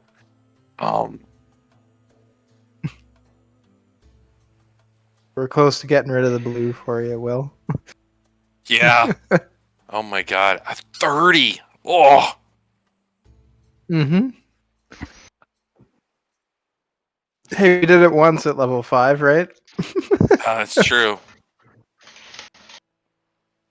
It means it's With not advantage impossible, and- yeah. Guidance, so we don't have guidance in the party anymore. And Well, I would have Bardic. taken it. oh, I suppose, yeah. If I'd have known it was going to be, needed. Needed. Yeah. See if you can ask to revise. Oh, I could. Just get rid of something like Booming Blade or Toll the Dead. Yeah, I quicken booming blade. That's fun though. Quicken blooming blade get your attack Yep. later on in life, anyways.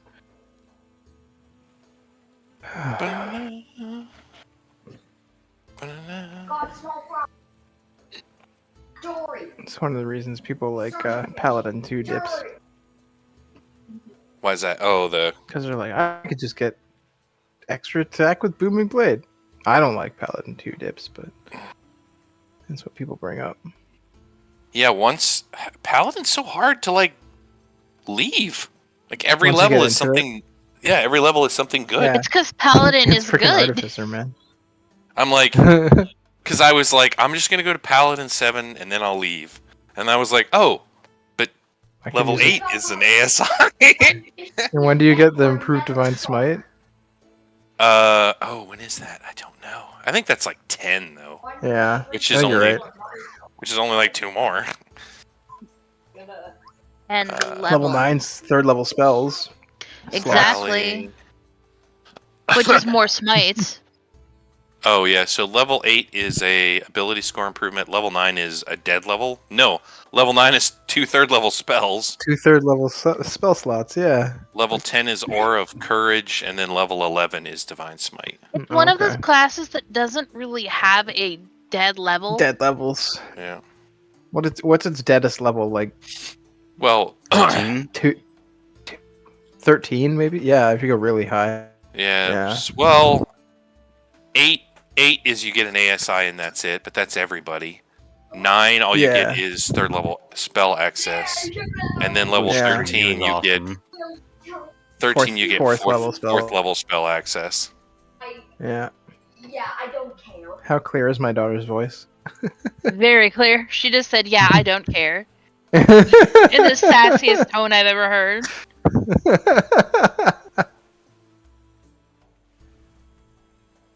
Yeah.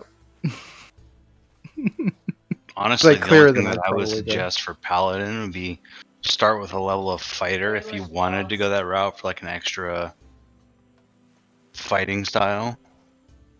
But otherwise, Oh, yeah. yeah, it's hard to leave.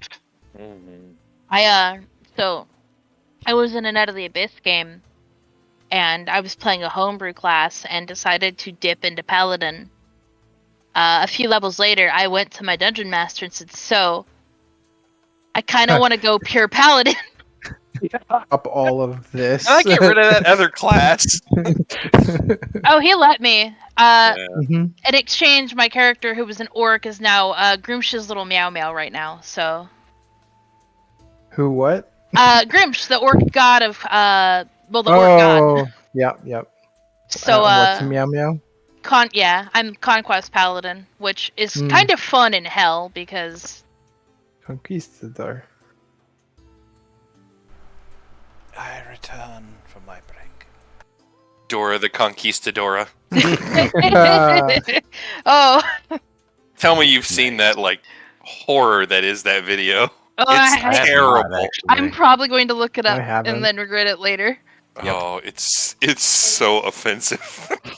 Oh, good. I mean, think about the conquistadors and how Hmm. horrible they were, and then Mhm. add Dora got to it. that equation. Mhm. That's gonna be a fun thing to watch and cringe at. Oh. It's gonna be like that old Chinese SpongeBob thing that was going on a couple of years ago on YouTube. Oh. Oh, No. Ross, I'm Mm. sorry, dude. The Canadian drought persists. Yeah, Oh no. I knew it. The Oh, drought persists everywhere. oh no, it's No, been hockey. more than 30 years since a Canadian team won the Stanley Cup, and it's going to be one more Yeah. year because Florida just won. You were 1 point away. You Oh my lost to God. Florida? Wow, that's painful. Yo, Lost to the- Florida. How'd you like to be Toronto right now? The state The that Maple Leafs. never sees They haven't ice won lose. ever. They haven't won. The They haven't fucking won in. retirement home state. They haven't won in more than 50 years, and a team from Florida just won. They haven't won since like there was only 12 teams or something like Yep, that. exactly. That's the joke. They get so excited though. That's every why the year. Hockey Hall of Fame is located in Toronto, so Yeah. that the Maple Leaf fans can actually see the cup. See greatness. Yeah. Oh, that's rough. Are you a Leafs fan, Silverstring? Oh Ross? boy. No, No. no, not at all. Oh, No, But Ross is more of a football 80% fan of than my anything. family is there's Leafs fans. Oh. So yeah. Real quick, Chris's dad joke of the day that I heard. Hmm. A little boy is at the Olympics, and he sees a guy carrying a long pole. And he goes up to him and he says, "Oh, what is it? Excuse me, sir. Are you a pole vaulter?" And the man looks at the little boy and says, "No, I am German. And how did you know my name?" Another shock. oh, that's so bad. What? By the I way- don't even get Walter, it. But Walter, okay. Walter is like Walter. Are you? Oh. Yeah. Are you a pole? No, I am German. Ah, okay. And how did you know my name? Because I'm I didn't bad. say it was a good joke. I just said it was a dad joke.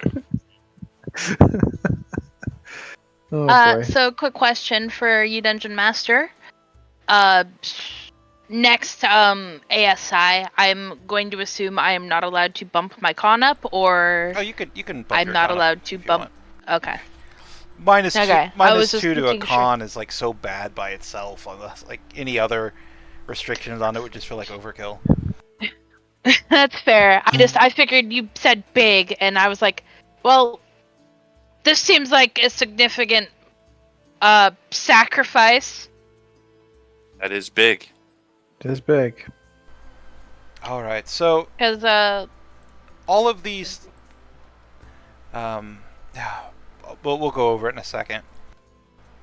Mhm. All right, is everybody's back? We can continue real quick. Yeah, I think we're all still here. yeah. Coleman, are you there? Yes, sir. We're Gooshy. All right, so we all wake up after several weeks of essentially fighting with your own soul. or at least part of it. And now you've all awoken, and Sizota has awoken, and in his Yuanti hands is everybody looking like their normal physical selves. You find a shifting fruit that just radiates a divine power. A gift from your fledgling god to you. And while it shifts,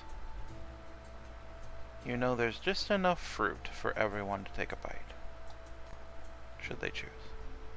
And should Sizota wish to share. I'm going to share. Eat it. Just eat it all. No, I unhinge my jaw and eat the entire thing. Fuck all three. No, I'm kidding. Very snake-like. It was the size of a pineapple. No, he would cut it into pieces for everyone. Now, out of character, what your should everyone eat of the fruit? It seems like that's where we're going, so I'm just going to assume unless you're corrected. Not every benefit is created equal. Some of these might seem stronger than others. And that isn't my intention, but these are like official things. But that's just the way it's going to be. So if like this really troubles you, just feel free to bring it up. I don't think it will. And everything is going to be a significant increase. So I just want to get that out of there just in case somebody feels like they might have gotten ripped off or anything. I don't think that will be the case, but if it is, we can chat about it.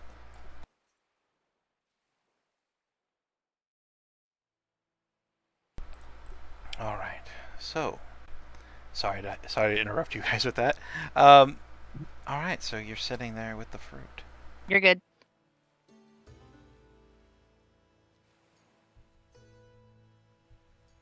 What is that? What? Uh, How did you right. get that? Right before I woke up, I noticed it was almost within my reach, almost like it was an offering. So I offered a bit of myself in exchange. Made a trade with Kylos. That I did. I feel like I've lost a little bit of weight. Hey, It looks good on you. You Well, look trim. thinner, I was already trim. mobile. Almost snake-like.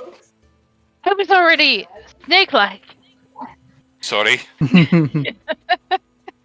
Silver String seems to lighten the mood all the time with humor. I thought I'd give it a try.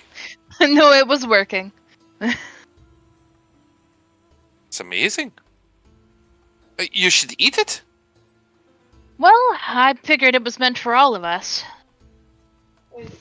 We save it as a show of Kylo's gifts. It would be rude not to accept it, wouldn't it? What if it goes bad over time? I figured since it feels like we've been asleep forever and a day, it was probably a way of nourishing ourselves once we woke up.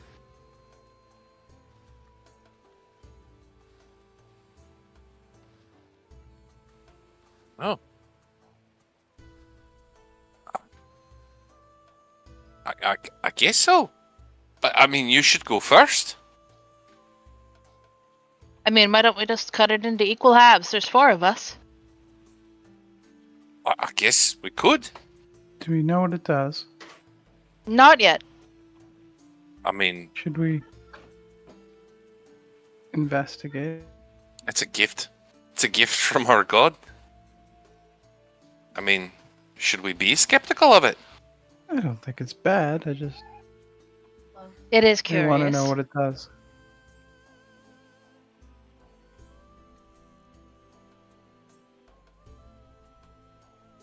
Well, if we're going to be the faithful, shouldn't we trust in our divine?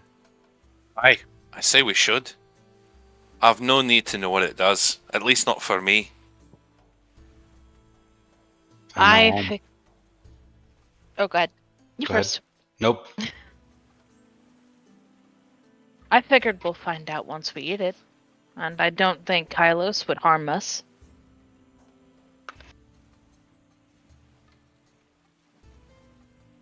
Perhaps he's playing the long game. Well, if he's playing the long game, it's then a it should be trap. safe. It's a trap. I don't No, I'm sure it's fine. I'm sure it's fine. believe Kylos would deceive us. It's, what did Cone say? Without us, she's literally not. Aye, that's true. We've brought it this far. I'm nosy sometimes. I don't. About me, I don't like It's Not- okay, Silverstring. knowing. I mean, Maybe to sate your curiosity, you could go last. there you go. See what See if happens one to. of us dies. If we all die, you don't have to do it. Fair enough. It's good to be skeptical. At least one of us should be.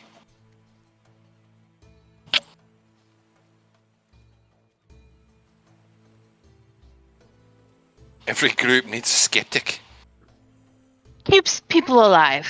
Does it? It Well, does. I'm not sure I've kept anyone alive through my skepticism, but all right. I imagine there's been traps that we could have fallen for that you kept us out of.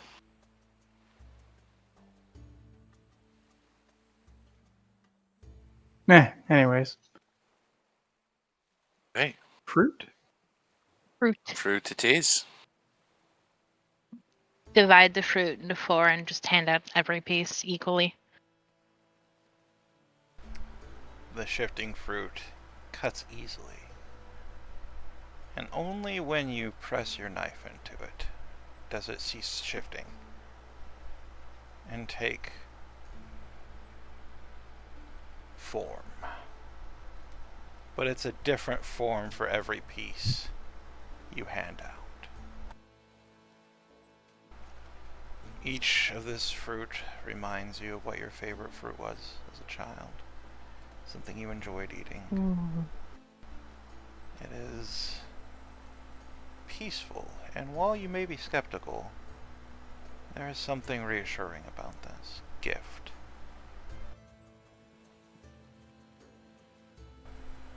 Do we all eat of the fruit? Yep. Well, definitely. Tasty, tasty mango. Nom nom nom nom nom. I'll wait until everyone has consumed theirs and just observe what happens before eating mine.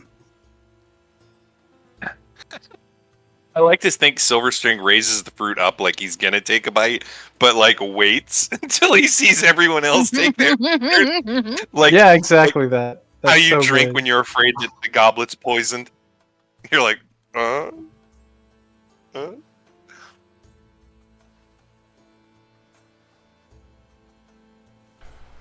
So you wait. Are you sure you want to do that?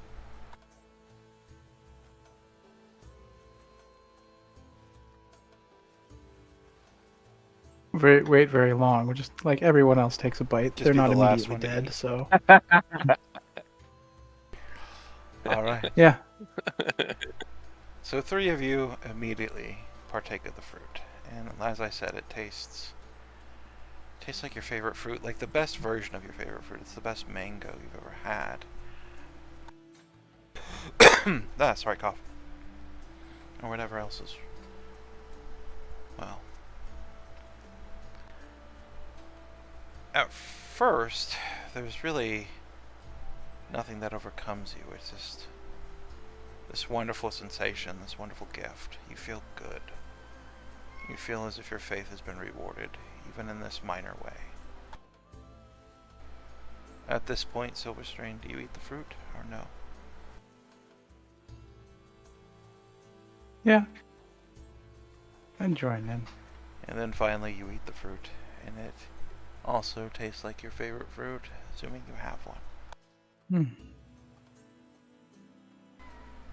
You feel almost as if you were touched by Kylos. The warmth and renewal of your souls, at least 2 of your souls, and the trials and tribulation fading away into the back of your mind like it was done a while ago, a time ago, that makes it a little less brutal than it perhaps was a moment ago. Tolman, you're a wizard, presumably. What is your favorite? I try to be. What is your favorite first level wizard spell? Oh, favorite first level wizard spell. Well, I'm terrible at using comprehend languages, so let's go with shield. Okay. Silver String, you're a warlock. Presumably. In theory.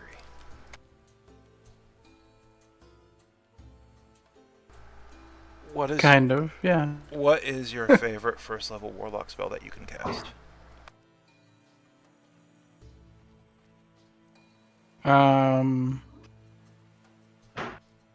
I mean, it would usually also be shield. It's, I don't want to duplicate.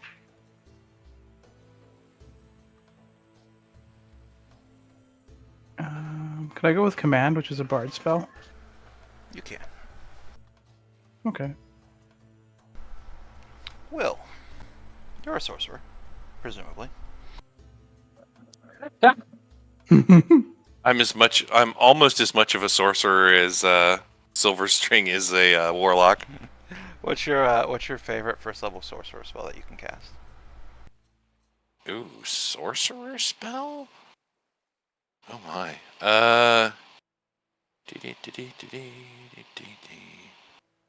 Oh, I don't have very many sorcerer spells.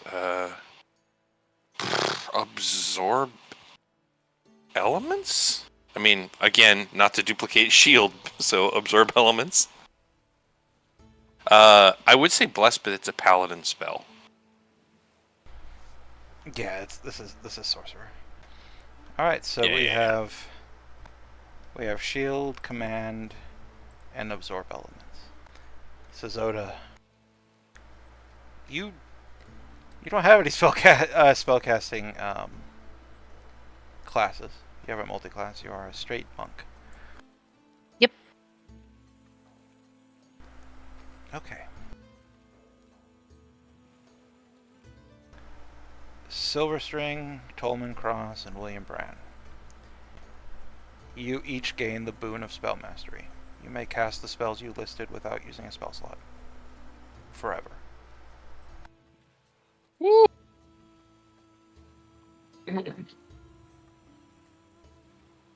Wow. You all could That's have just crazy. cast shield without using a spell slot forever. Yeah, but That we felt, would have duplicated that way, yeah. yeah, that felt cheesy. And we didn't know what was happening, but Yeah, it there's just didn't feel there's- right. definitely a reason I didn't It's tell all you what good. it was doing beforehand. Like, Individual.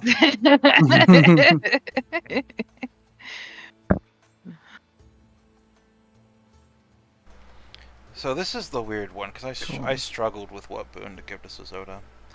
I'm going to go ahead and I don't know if it's going to be a nerfed version, but Boon of the Stormborn seems the most thematically appropriate. However, it comes with two immunities, 2 damage immunities, which might be a little much. So I may have to like change it a little bit because this is what Boon of the Stormborn is normally. It's immunity to lightning and thunder, and then you get Thunder Wave DC 15 at will. I might get rid of the immunities just so you can all cast a spell at will, or I might just give you like 1 immunity or 2 resistances. 1 immunity would make sense, I think. So You wouldn't even have to give me a resistance. Or vice versa. I don't know. yeah, well, this is a weird thing because these are boons, and boons are usually meant to be like 20th level rewards.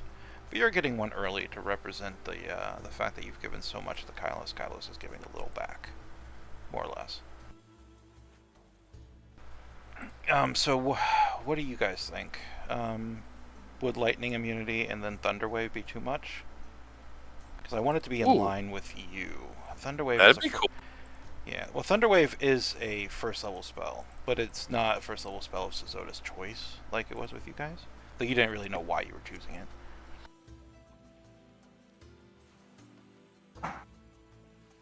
I think it suits her pretty well. I think that's cool. Okay. Yeah, it's pretty neat. So you will have it's a cool. Boon of the Stormborn, but it will be immunity to lightning damage only, and then you'll still have the DC 15 Thunderwave at will, without using spell slots. That sounds right to me. And then Tolman's chuckling and basically permanent +5 to frickin' armor class.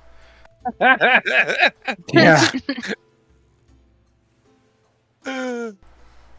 Note to self: don't give any AC items Yeah. to Tolman.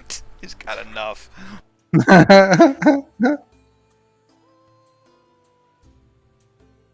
It'd be funny if he chose Magic Missile. It would just basically become a cantrip for him. Yeah, that's pretty much I what thought happened. about it. I really did. I don't think. I Oh don't my think. god. I don't With think an any of you guys Evoker? guessed With an what was Evoker. happening. I don't think any of you guys guessed like I- what was happening, but I definitely didn't want to like. That's why I didn't like start going Oh, through it I until thought it- Silverstring 8 or not. I thought it was going to be like a once per day casting. Well, that's another option because spell recall was like you just get like a spell back, but Oh, I just meant of that one spell. yeah. Cool. But yeah, those three Wow. spells are basically at will for you, and then you get Thunderwave, Sozota, plus lightning immunity.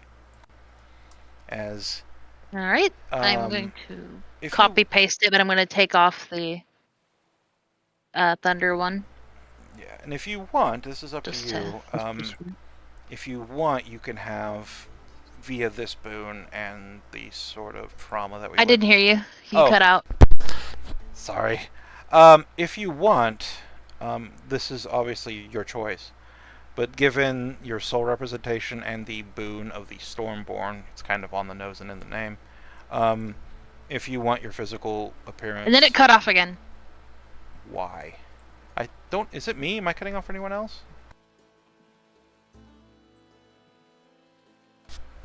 Yeah, you are. Yeah. Yeah, but it seems to be better now. Yeah.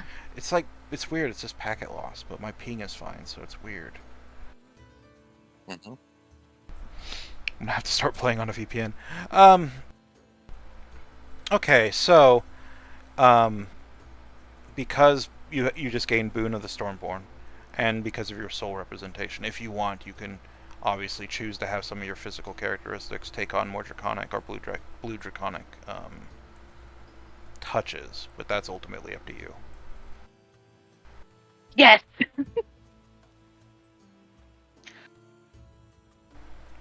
I will decide on that later, but it is a 100% yes. And all right, so you've awakened this fruit. The divine power oozes through your veins, where once that dark ichor had. Now it is replaced by holy renewal. And you gain power from this, much as you have given shards of divinity to Kylos, the renewer. Kylos now gives a little touch of that back, empowering its only real apostles that it has on this world. Its only real followers.